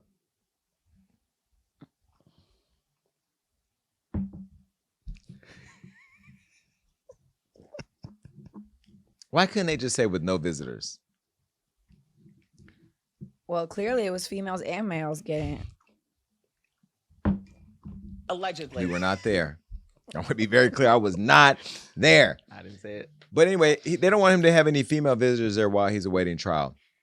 And they want him to stay at his Miami home. Well, they've also offered to continue efforts to sell his private jet, avoid contact with the grand jury witnesses, and undergo weekly drug tests. Adding to Diddy's mounting sex assault lawsuits is a potential case from Tupac's family. Now, attorney Alex Spiro, who recently defended Alec Baldwin in an involuntary manslaughter case, said he's been hired to investigate the Tupac murder that happened in 1996. Because remember last year, Dwayne Keefe D. Davis, who allegedly had business dealings with Diddy, was arrested and charged in Tupac's unsolved murder. And now Pac's family wants to know if the allegations of Diddy ordering the death are true. Remember, Keefe D thought that the timeline had passed in order for him to be indicted, but it hadn't. And then they came and arrested him, and Wack was on the show and talked. It's just a mess. Meanwhile, Diddy's mother, Janice Moss Combs, defended him in a lengthy statement. And in part, she wrote, quote, "It's truly agonizing to watch the world turn against my son. My son is not the monster they have painted him to be." She also was on her way to court and they were heckling her, which I thought was kind of rude because she is still somebody's mother and she didn't do these things. But ma'am, your son has been called the devil by many people for a long time. He allegedly blew up Kid Cudi's car. He allegedly. What else he do? Paid to have Tupac killed. Allegedly. Shine went to prison for years as a result of something Diddy did. Allegedly. Did Craig Mack dirty. Allegedly. Did Danny DeCane dirty. Allegedly. I'll be sure stroke situation is still being called into question. Like, there's just way too much around this person that you're saying is not a monster, when now Monsters R Us is right here in our front yard, okay?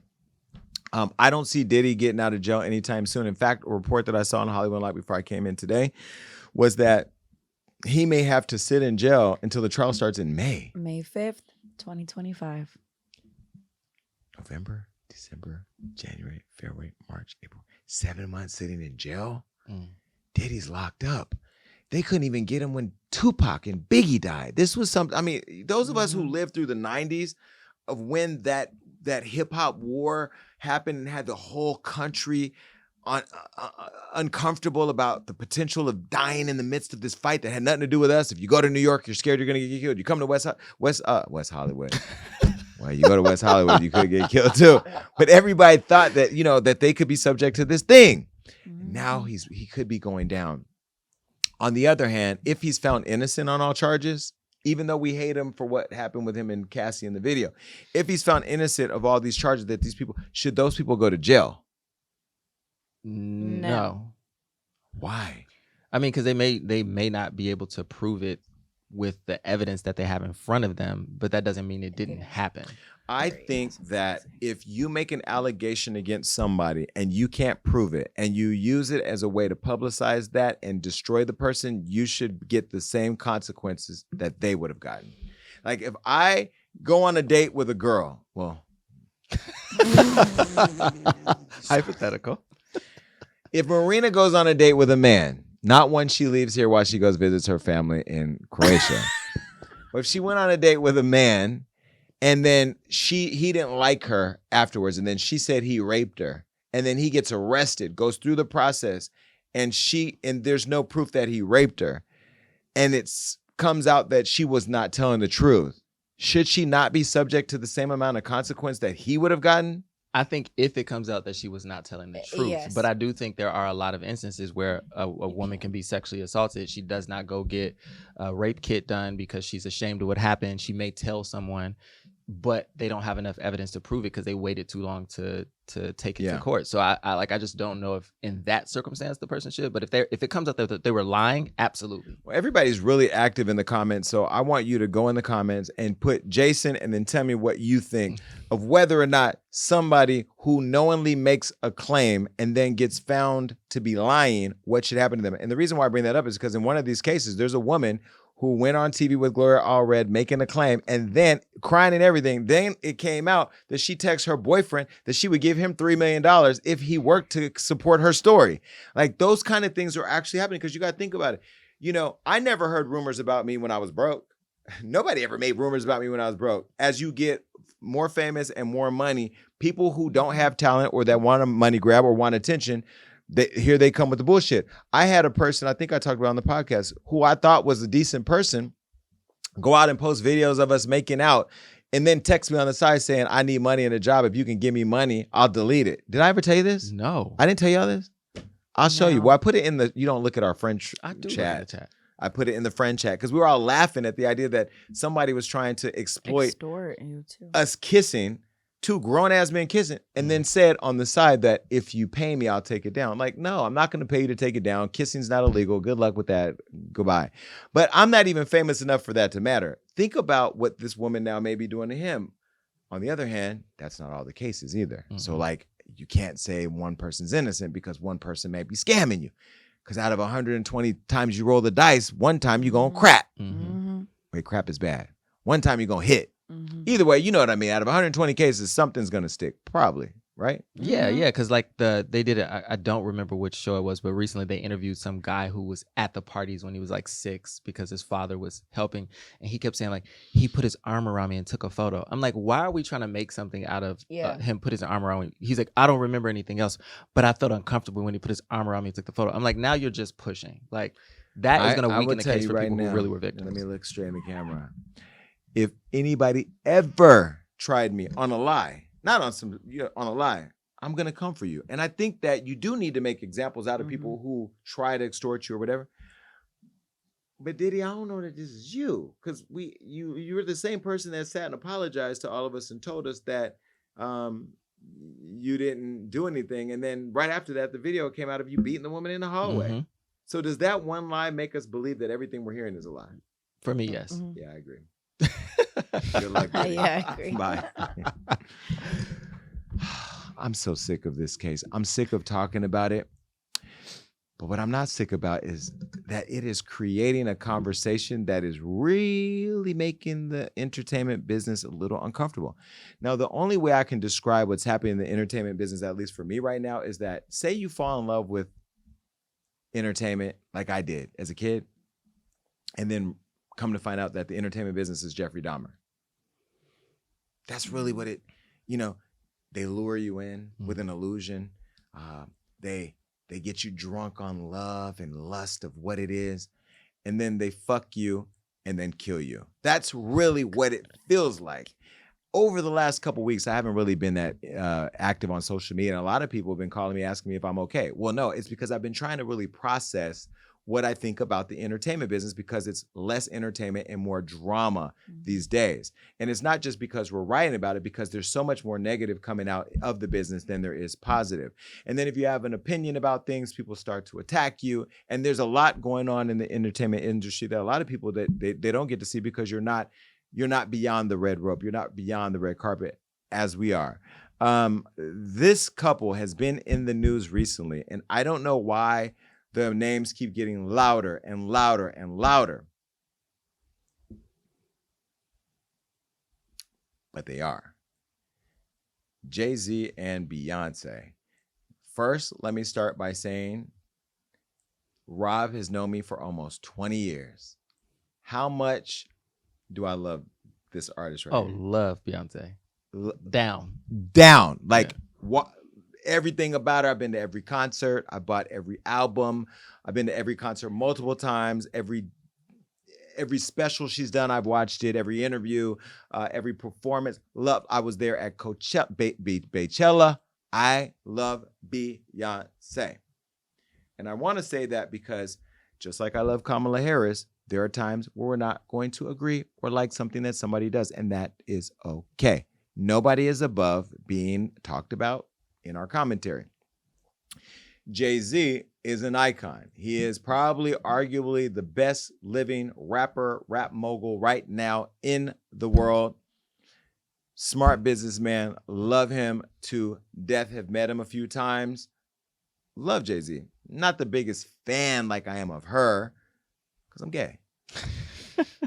But I love what he represents, coming from nothing and making it. You know, coming from middle-class family, putting both her parents on. Dad cheated on her mom and then, you know, kicked him out the way and whatever. But I love her relationship with her mom. I love them, their family unit. I love the package that they have created for the world to invest in. And we are all invested in this relationship. Now, like Will and Jada, they both have started coming out a little bit more to the community, allowing us to peek into their secret lives. Beyonce is posting captions. She's washing her hair online. I think she may have even done meet and greets. She's let people touch her. She's actually showing that she's human. And when you do that, people want more and more and more. And now the people want more and they want to know more. And now, after Piers Morgan, why y'all did that, I don't know. What I do know is on my podcast, I told y'all niggas, I said, get a new publicist, because the way the world works now with social media, you cannot do things the way you used to do, because the internet don't work the way that it used to. Let me break down just a couple things I would have told you. Number one, YouTubers are extremely important to the conversation because they are going to talk all day long, and they do their investigations and they look through TikToks and comments and likes and this and that. And those people, YouTubers, shout out to the whole YouTube community, even those of you I don't like.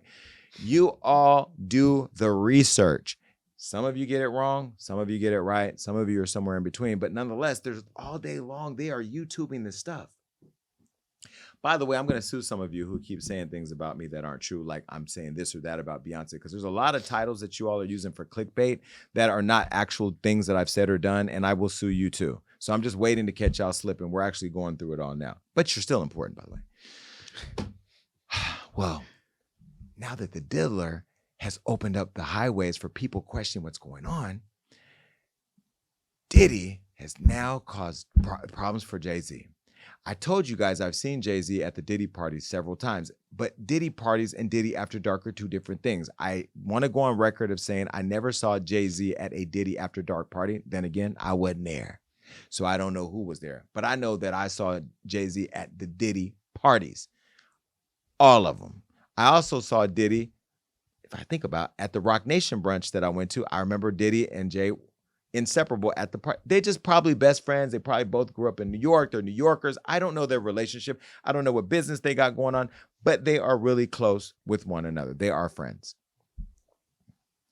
Jay-Z's also been very quiet as the diddler has been going through his drama, because nobody wants the diddler drama because they don't want to end up in the cell next to him. Because Diddy's case right now is starting to turn into the Epstein case, right? Where there's all these allegations of all these powerful people.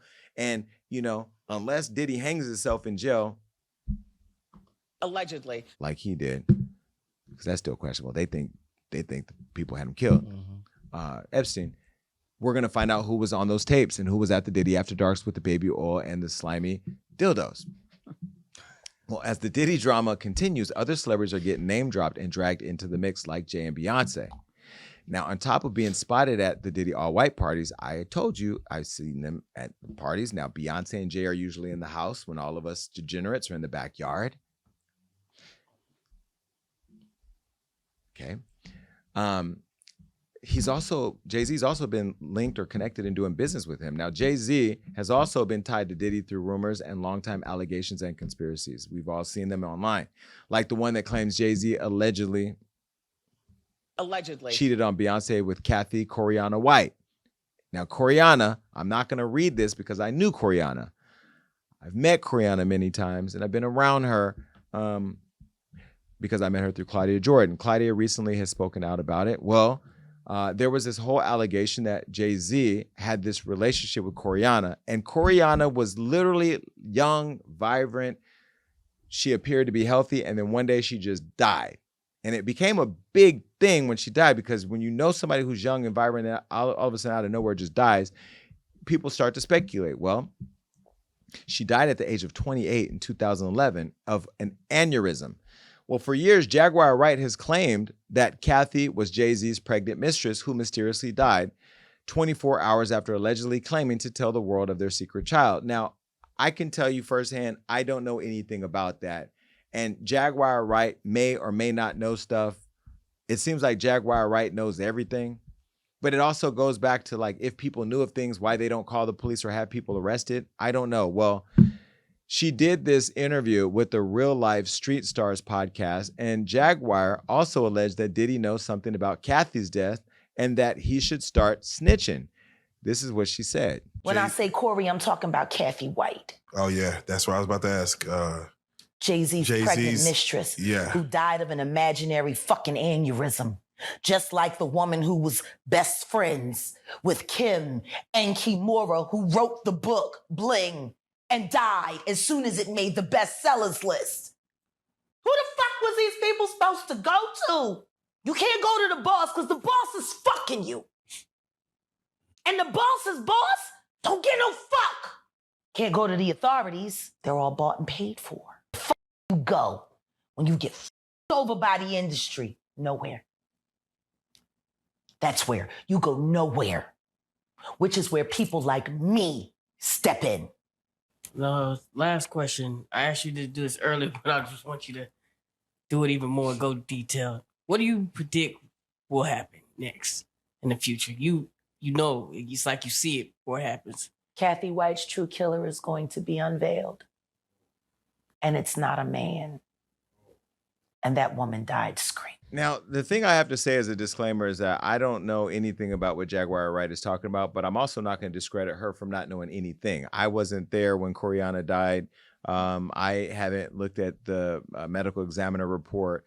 I haven't looked at any of that. What I do know is that this conversation is getting louder and louder and louder. It doesn't always mean anything, but it is starting to percolate. Well, having had enough of the rumors, my friend Claudia Jordan spoke up about her late friend, Coriana, and she clapped all the way back. While she was on Instagram Live, she defended her friend, but first explained how she met Diddy. Look. And some lying ass hoes on the Instagram, on the media, social media, damn, that have said stuff about me. They try to tie me to things and me as well. But I don't know how many times I'll tell you. I met Diddy one time. I was at the BET Awards in 2008, I think it was, when MySpace was still around.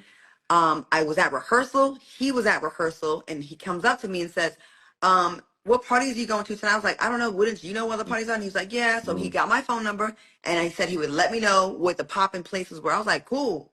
That's it. I went back to my house, got changed, came back for the award show, and I presented at the BET Awards when I was on the show Ballers. All right. It was a sports show on BET. Yeah. So when I was on stage, he texted me and says, you look so pretty. He's like, come backstage. We're all having drinks. It's a bunch of us. I was like, all right, I'm bringing my best friend Alta, who introduced me to me.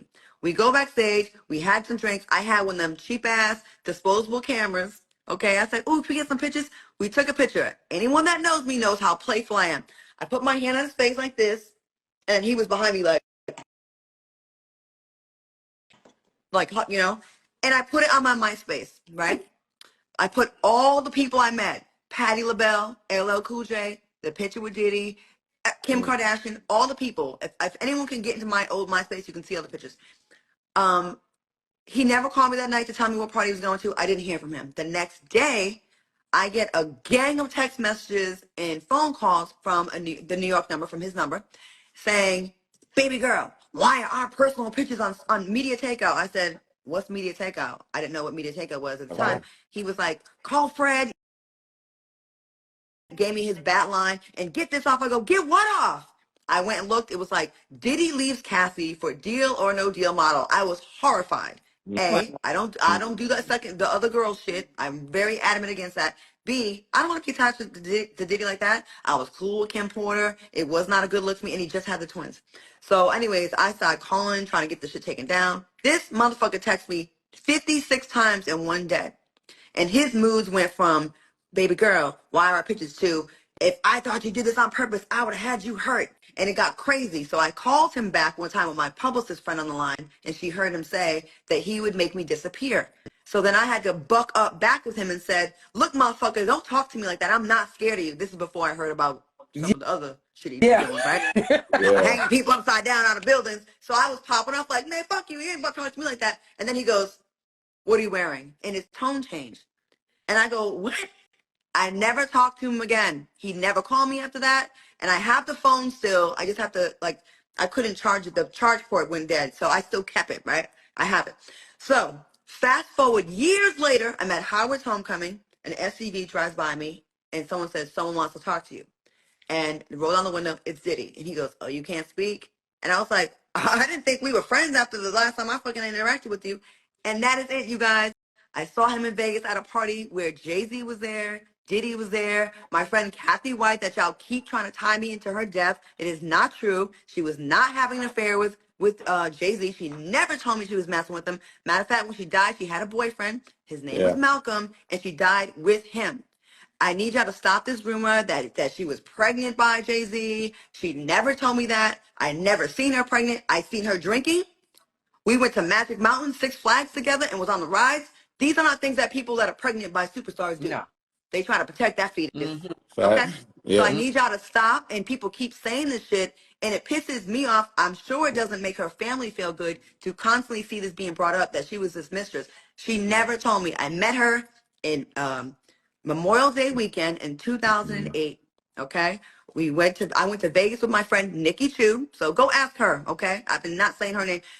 She introduced me to her. We stayed in the same hotel room because back then we was broke, okay? You know what girls do in Vegas. We did a girls trip, and she was like, my girl Corey, she's cool. When we went out, we saw Jay-Z's assistant, who knew me from before. I auditioned for his videos, and we were cool. She invited us to dinner at Tao. Diddy, Jay-Z, Larry Johnson was at the dinner table. And this is an exclusive, y'all. I'm finally telling y'all. We was all around. Kathy was there. Nobody was hitting on us. We were actually like sitting there like, we don't belong at this table. And then we all walked to Tao, the back entrance, and it was at a club. We were laughing during this thing. Why were you laughing? About the phone part. Oh, because you have kept every phone you have ever had. Every single phone. It's a bag full of them. Blackberries. Oh my Sidekicks. God. The receipts are no. Every single phone I've ever had. Why? Because y'all not gonna try me. I don't even know what receipts I have to go through, because like every phone I've ever had, I have. Because I don't trust nobody. And this is why, like, shout out to Claudia for spending all that time doing all that. This is why I don't go to the internet and clear shit up. Because if I ever have to clear it up, I just use the receipts I have.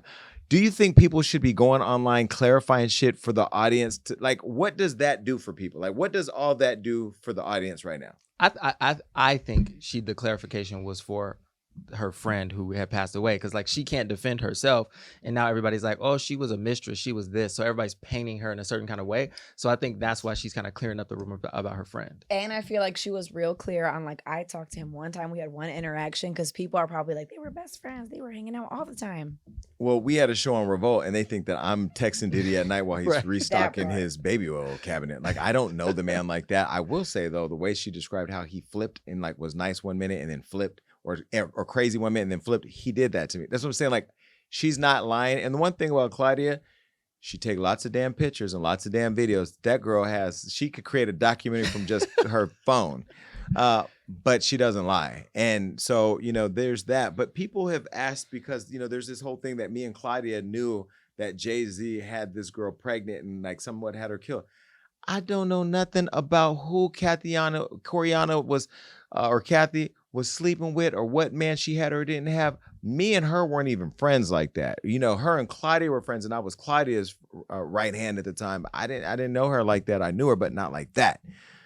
But this has been something that goes on and on and on. And I'm glad that Claudia finally addressed it, because I just got tired of it. The internet literally thinks that I know Jay-Z killed this woman when I don't know that. I don't know it to not be true. I just don't know anything. Well, calling out Claudia, Diddy, and Jay-Z. Calling out Claudia, Diddy, and Jay-Z. Here's what Jaguar told Piers Morgan. And before I play this, let me say this. The views expressed by Jaguar Wright on the Piers Morgan show do not reflect those over here, but it created a conversation that people are talking about. And now that there's been action, we have to talk about that. So these are all allegations. Allegedly. It's Jaguar Wright.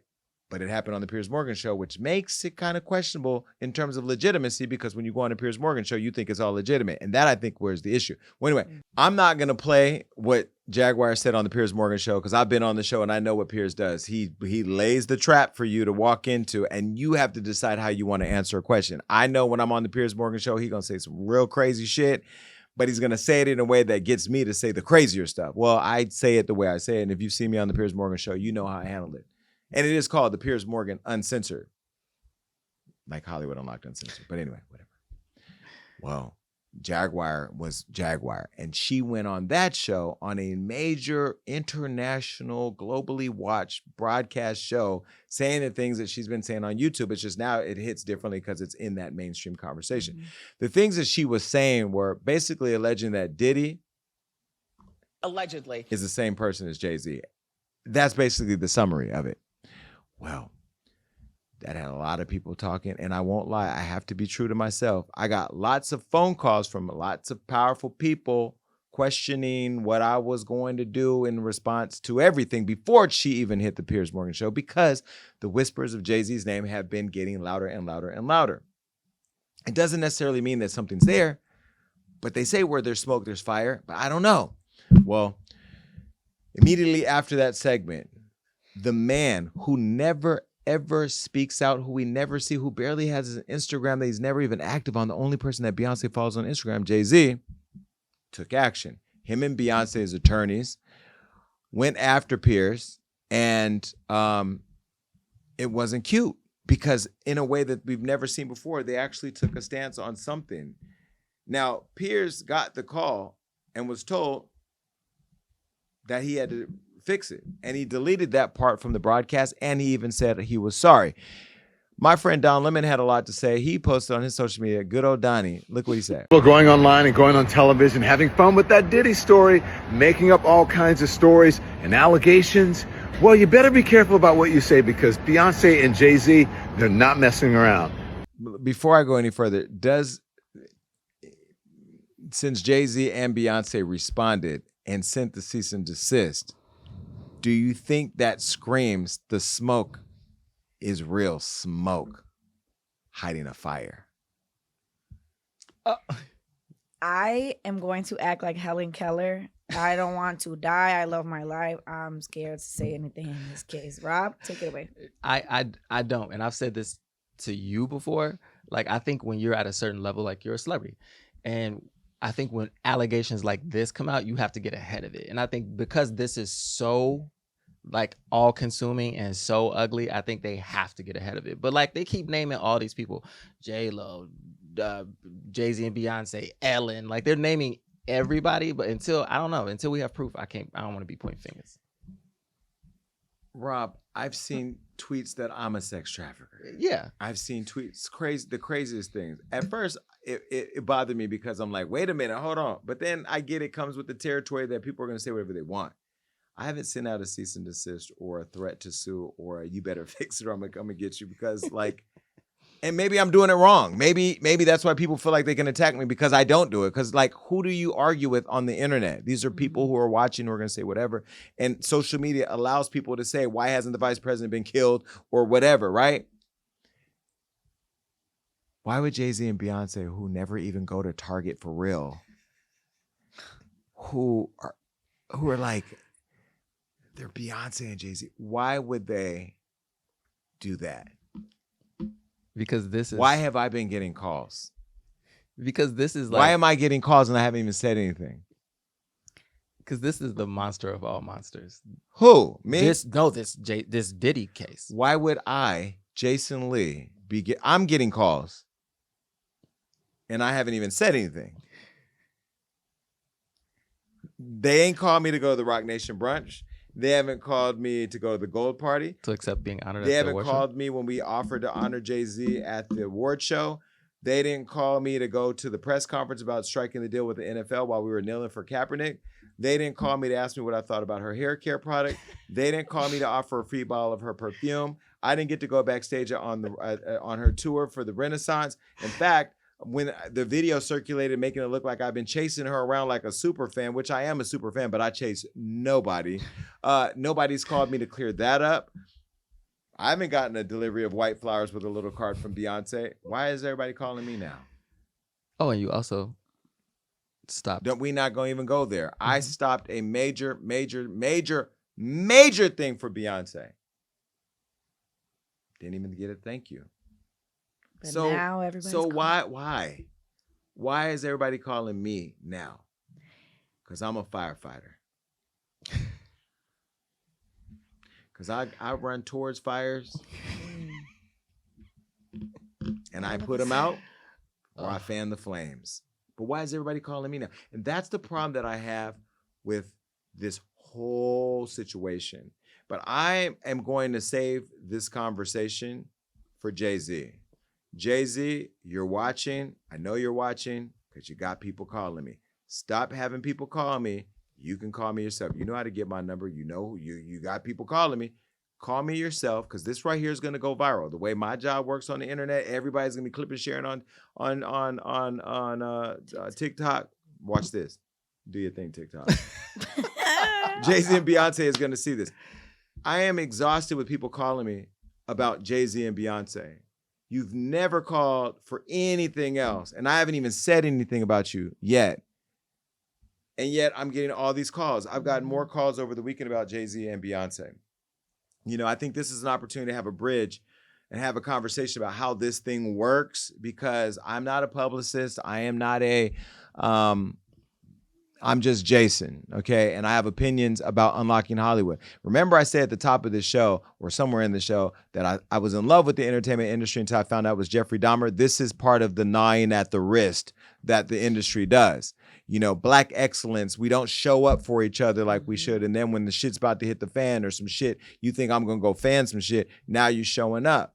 You know, again, I'm not angry. I'm a little disappointed because as much as I've loved this woman for years, I told you I don't like her as much as I used to. I still love her, but I'm not as super fan like I used to be. You know how much I was this woman, this is everything. And this together is everything. But is it? Now, Smokey the Bear is popping up. And I don't like forest fires. I do like the smell of wood, though, because you know I've burned some firewood. I think this is an opportunity to have a conversation because I believe that we as a culture should be very supportive of each other before this stuff happens, so that way our proximity to it can help us tell the real story. You know, I don't know why. Why do you think Jay-Z is reaching out? I think he does want to like put a lid on whatever could be brewing, but I don't know if that means he's guilty of something. I just think he's trying to put a lid on what could come out because you have a big voice and you have a big platform. I just feel like it's so. The woman running Jay-Z's company used to traffic drugs. We know this.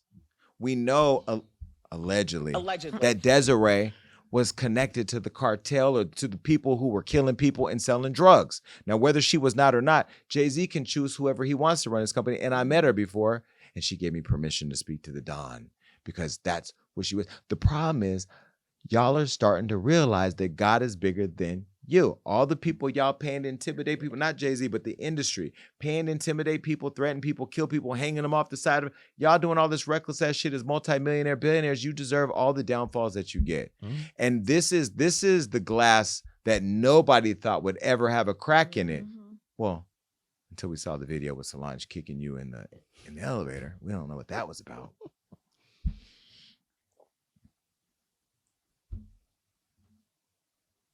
Again, I don't even have free passes to the 40/40 Club.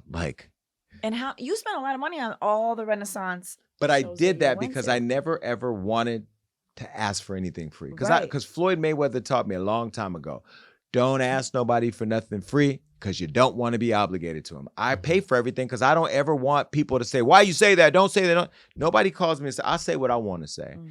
Now, somebody called me yesterday. Let me tell you a call I got yesterday. Somebody called me and said, Jason, don't talk about that Jay-Z thing because you know he's going to come and snatch your company. He's going to sue you. He's going to do this and that. I'm not afraid of Jay-Z. I'm not afraid of what he's going to do because I'm not out here to say lies about Jay-Z. I love Black excellence and I want to promote Black excellence, which is why we wanted to honor Jay-Z this year, didn't we? Mm-hmm. And we were told Jay-Z don't like to be honored. Well, he took the honor from the Grammys and then he complained that she don't get the Grammys.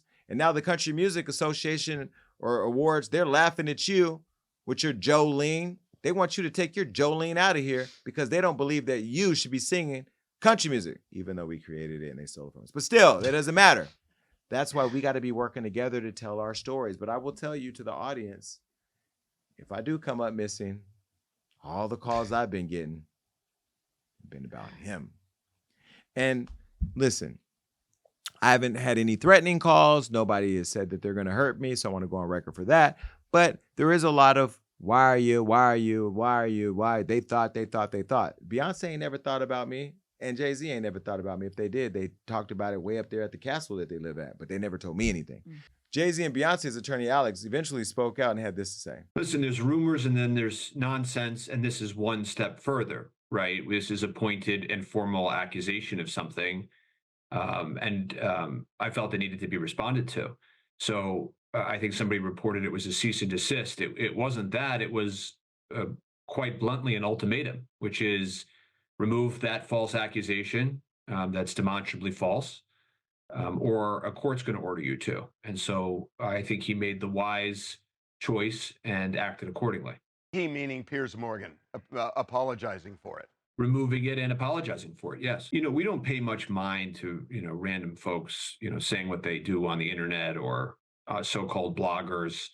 I think what changed here is that somebody sort of weaponized and tried to take advantage of that sort of talk and put it up on a platform of a so-called journalist. And that's where, I felt it appropriate to spring into action. As I know you both know, I'm a proponent of free speech. So is Mr. Carter.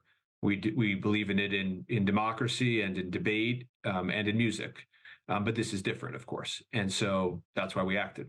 Yeah, again, I don't pay much mind to random folks who want to, tweet, say what they do on the internet. What changed here in my mind is that somebody on a so-called journalistic platform exploited that kind of random rumor mill, whether it's disconnected from reality or what have you, and lifted it up. And by doing that, they not only caused harm here, but they are also droning out the voices of real victims. And so in a case and a situation as serious as this is not a free flow of ideas and those sort of democratic ideals. This is lifting somebody and taking advantage of somebody who's saying, these sorts of things. And if you look at the history here, theories about ex-presidents, world leaders, all sorts of things that are, untethered to reality. Well, I like the fact that you're saying that you love free speech. Am I a so-called blogger? I don't know if he was referring to me. Well, he said so-called bloggers. Oh, he's talking about Jaguar or whoever. But you also called Piers a so-called journalist, so that was kind of shady. I like the fact that you're saying you don't care what people say and that people should be encouraged for free speech because that's what this is. This is free speech. I'm not somebody who has not been in the room, somebody who's been in many rooms and saw many people. And again, this is Black excellence, at least how they present themselves. But there are lots of things that people do say about these people behind the scenes. They do call them dark. They do call Jay-Z in some circles evil. They do talk about them just being all out for themselves. And there's a lot of allegations that I won't even get into because I don't have the facts. I don't like to put out things that aren't factual, at least that I don't know about to be a fact. But the people that are saying the things about these people are people that are close to them and that know them. And so I don't really know what to believe. What I do know is that the Jay-Z name is getting louder in the conversation. Another person calling out Jay-Z is somebody that knew him before all of us, that was super close to him, and that's Dame Dash. Now, before Beyonce and Jay-Z's attorney came for Jaguar, Dame recently commented on her explosive interviews and said some of the things that she said were things he's thought of and experienced himself, like the rumors and allegations of Jay-Z being behind Aaliyah's 2001 fatal plane crash. Allegedly. He said this over on the American News Network. Dame spoke about his ex's death and about walking away from a deal when Jay-Z collaborated with R. Kelly.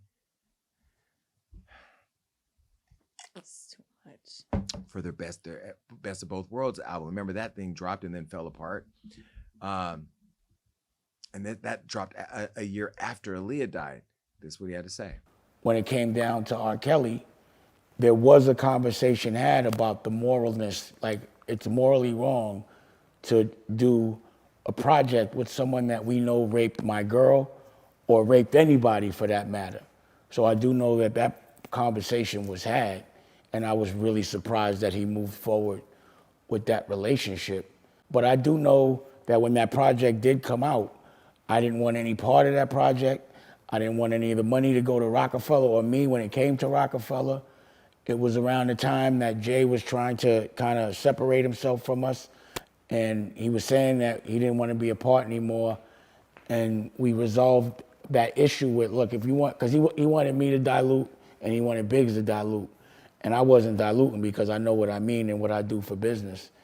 And Biggs was ready to dilute, but our OG, Deuce from St. Croix, kind of stepped in and was like, that's not right. And that's how we resolved it. The way we resolved it was, yo, you keep all the money from that project. I don't want no parts of it. The best of both worlds. I guess I think homie has to answer some questions right now. But if he doesn't, it just, you know, again, it's gonna make people ask more questions. And me as a person that knew him, you know, I'm very curious to know the stuff that they say about Aaliyah. I mean, I'm human. And when I look at things, like again, a lot of things are weird right now. So I'm reflecting a lot. So I'm thinking, I'm like, well, homie might, you know, he was salty a little bit because he was trying to get at Aaliyah and I was trying to get at her. But, and I know that there are people that benefited from her death. For me, when I hear these conspiracies, I'm like, how could they be that powerful that they could get a plane or someone to crash a plane? Like, then they just be, I don't want to say I'm underestimating people, but I don't give people, like, that's like, yo, that's the most illest gangster shit, some Pablo Escobar. You could actually get a plane to crash. And then, you know, I hear a lot of rumors about me, like I sacrificed her and some dumb shit like that. Like, I don't want to believe that, but it does make me think it through, you know? So again, in this moment, just because there's so much gray area on a legal level, not what I'm suspecting, but like, you know, this shit is now real. Or if it isn't real, people are gonna have to prove that it's not real. And it's a moment where I'm curious. If any of that is true, like, I'd have to talk to a therapist because I don't know what I don't even know. I can't even like, I don't even want to go down that kind of a rabbit hole. It's just too crazy to think that me as a regular dude was in something that was just, you know, so dark, evil, and so strong and it's powerful that shit like this could even be almost a reality. It's kind of ill, you know, to see the things that affected your life in such a big way for people to have different variations of what may have happened for someone that I love so much. Like, what would I do if I find out that somebody actually intentionally did that? I really don't know. So what do you think? Do you think that Jay-Z having this project with R. Kelly after it was known that he not only was with Aaliyah when she was a minor, but was also raping or having sex with underage girls that we all saw on tape. Do you think that was inappropriate?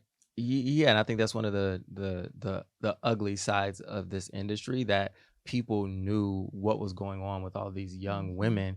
And again, I just think they just in their brain thought they would never get caught. And now we're in the era of reckoning. So, but I do think if you knew that kind of stuff was going on, you probably shouldn't entangle yourself in it. Distance yourself. And I hate to say this, but you guys don't want to admit it, but like the culture is responsible for a lot of this stuff, right? You're talking about Diddy's freak-offs in 2024 like it's a bad thing, but a lot of you used to attend, or at least your mama did, Freaknik in Atlanta, where that was like a cultural stop for a lot of you that wanted to go and go do all the weird freaky shit in Atlanta. Remember, they had a whole documentary come out on Hulu that people were trying to shut down because they didn't know what was in the tapes. Because back in the day, people used to go and have sex in bushes all over. I mean, it was like West Hollywood, all the way in Atlanta without the gays. Well, but anyway, Freaknik was a cultural destination at a time when it was acceptable. The baby fat jacket that Kimora Lee Simmons, ironically with Russell in Trouble in Bali, that jacket represented the young pregnant girl in school who was dating the guy and pregnant by the dope dealer in the hood. That's what everybody knew that. And it was like a joke then, but it's really not a joke now when you think about it, right? Well, here we are, 2024, and all the biggest hip hop icons are in the conversation about things they allegedly didn't do. Well, Foxy Brown, who's also iconic in her own ways, in the conversation because she says she ain't helping nobody take down Hov. Well, now Foxy Brown, who's also an icon, she's now talking because she's saying that she ain't helping nobody take down Hov. On a recent podcast, we shared Foxy's reaction to Diddy's arrest. Now, here's a photo of what she said. Shit about to get real crazy. Now, she's been denying claims that she's eyeing the takedown of Jay-Z. Foxy had this to say. Stop playing with my name, dying for a comment, can't spin me with the sucker shit. To take Hov down, better ask about the cloth I'm cut from. Y'all want me to be anti-Hov so bad? Fuck out of here. Post that. Comprehension is a lost art.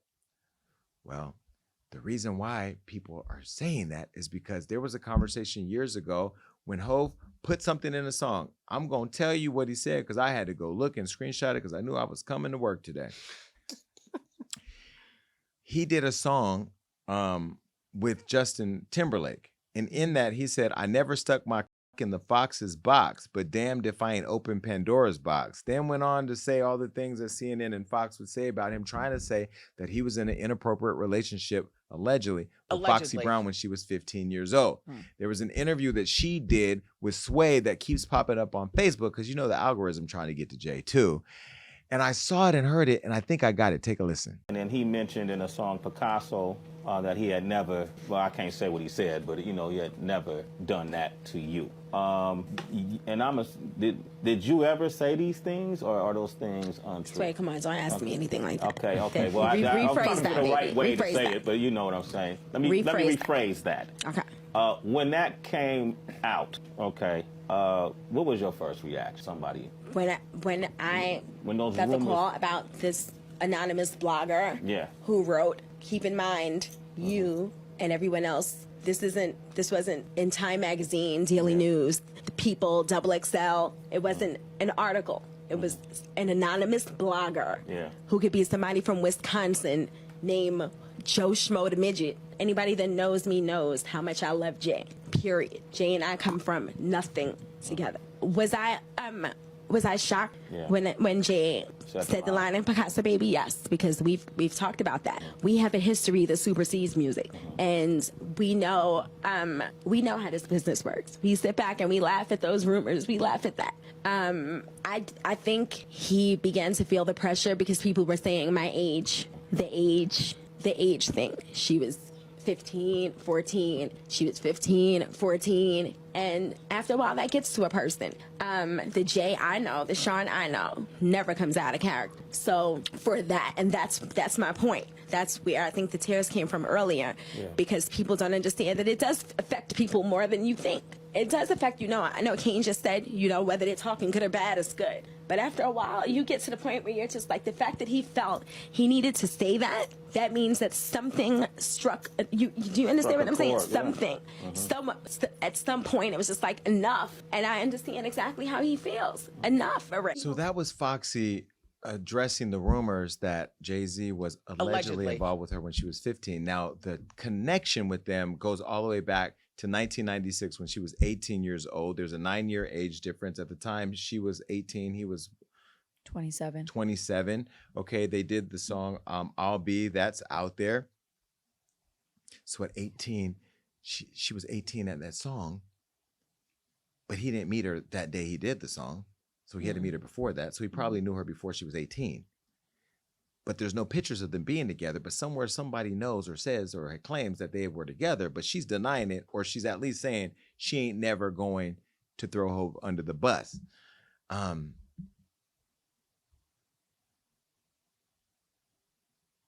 don't know. I mean, I wasn't there, but I like Foxy Brown. I miss Foxy Brown. The days where Foxy and Little Kim, oh my God. Yes. Isn't that just nostalgic? That's the era of music. Think about the era of when those women in hip hop, Missy and the Brat and Queen Latifah, and just that was a time. But to think some of them as young kids could have probably been sleeping with older rappers. It's all coming to light. What's done in the dark comes to the light. And I'm not saying there's any light here, but the light will be piercing through prison walls if there were things going on that shouldn't have been at the time. But we can't force stories that aren't true. Killing women who were pregnant, sleeping with Foxy Brown as a kid. We can't create things. But you can also only cover things up for so long before they come out. I don't know what's going on. I just know this whole week has been weird about what's going on here. Now, Beyonce's comments, I've never seen Beyonce have floods of negative comments. Have you seen her comments? Yes, have you seen? I've seen them. Oh, it's nasty work. They're dragging her. Beyonce is being drugged. Well, not drugged, dragged. Because think about it. Beyonce has never been dragged. You've never been able to drag a Beyonce without there being bees on your comments. Well, we have some of those comments. Look, you will get your karma eventually. There are probably trafficked kids behind those walls. Justice for all victims. Why make Piers Morgan apologize on his platform for what Jag stated? What happened to freedom of speech? Something is true because you and your husband haven't sued her. What makes you above the rights? We have to force someone to apologize. I'm so disappointed in your silence. Years of supporting you and seeing you as such an important women empowerment figure. This is so sad. Well, Beyonce doesn't owe you an explanation, does she? I don't think so.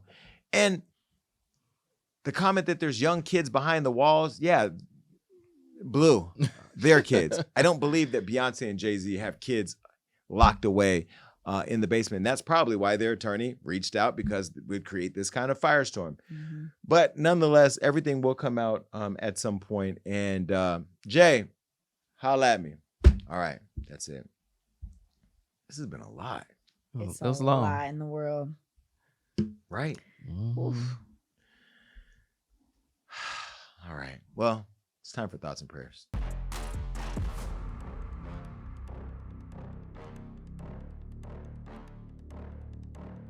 For many years, the diddler was that guy in Hollywood. And everybody wanted to be around Diddy, know him, or just hang out. How quickly things have changed. Attending a Diddy party was like the ultimate badge of honor. But now that badge is turned into a scarlet letter. Just as Beyonce and Jay-Z.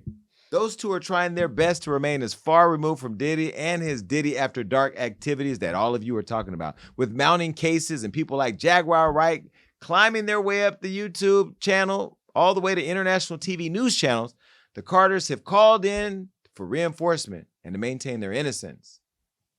Just like Donnie. Agent Orange swears he's done no wrong to Haitian migrants and is doing America a justice and calling for their deportation. Maybe he should take his own hint. Because they ain't going back, and we for damn sure ain't going back. Now, if y'all let this man get the seat, Drake is going to have some new neighbors up there in Canada. Hey, big head. And speaking of big heads, Rocky, don't get one because you got our wifey over there. You know, he just did that whole interview where he said he loves a pretty girl with a little extra thinking space. Tried it. But can you blame him? I mean, it is Rihanna. She was, is, and will forever be the baddie to us all. Now, Ree and Rocky have such a beautiful family, and we love how much they love each other. When it's time to settle down, make sure you know you've got that one, or you might end up questioning yourself like RJ Hampton and his baby mom. Until the next time and the next show, we're sending all our prayers and thoughts to all of y'all. Listen, that was it for the Jason Lee podcast. Thank God we can get out of here, and I can't wait to see how many people call and threaten me between now and the next show. But I want you to make sure you watch a special episode of the Jason Lee podcast on Monday, because all of you that are rooting for me to win District 6 in Stockton, I had an opportunity to sit down with Christina Fugazi, who's running for mayor, and Mario Enriquez. All right, until then, you can text me right now directly, 310-388-6463, 310-388-643. That ain't even the whole number. I don't even want to say it again. I'm tired, y'all. Please discontinue the use of baby oil. We survived another week, thank God.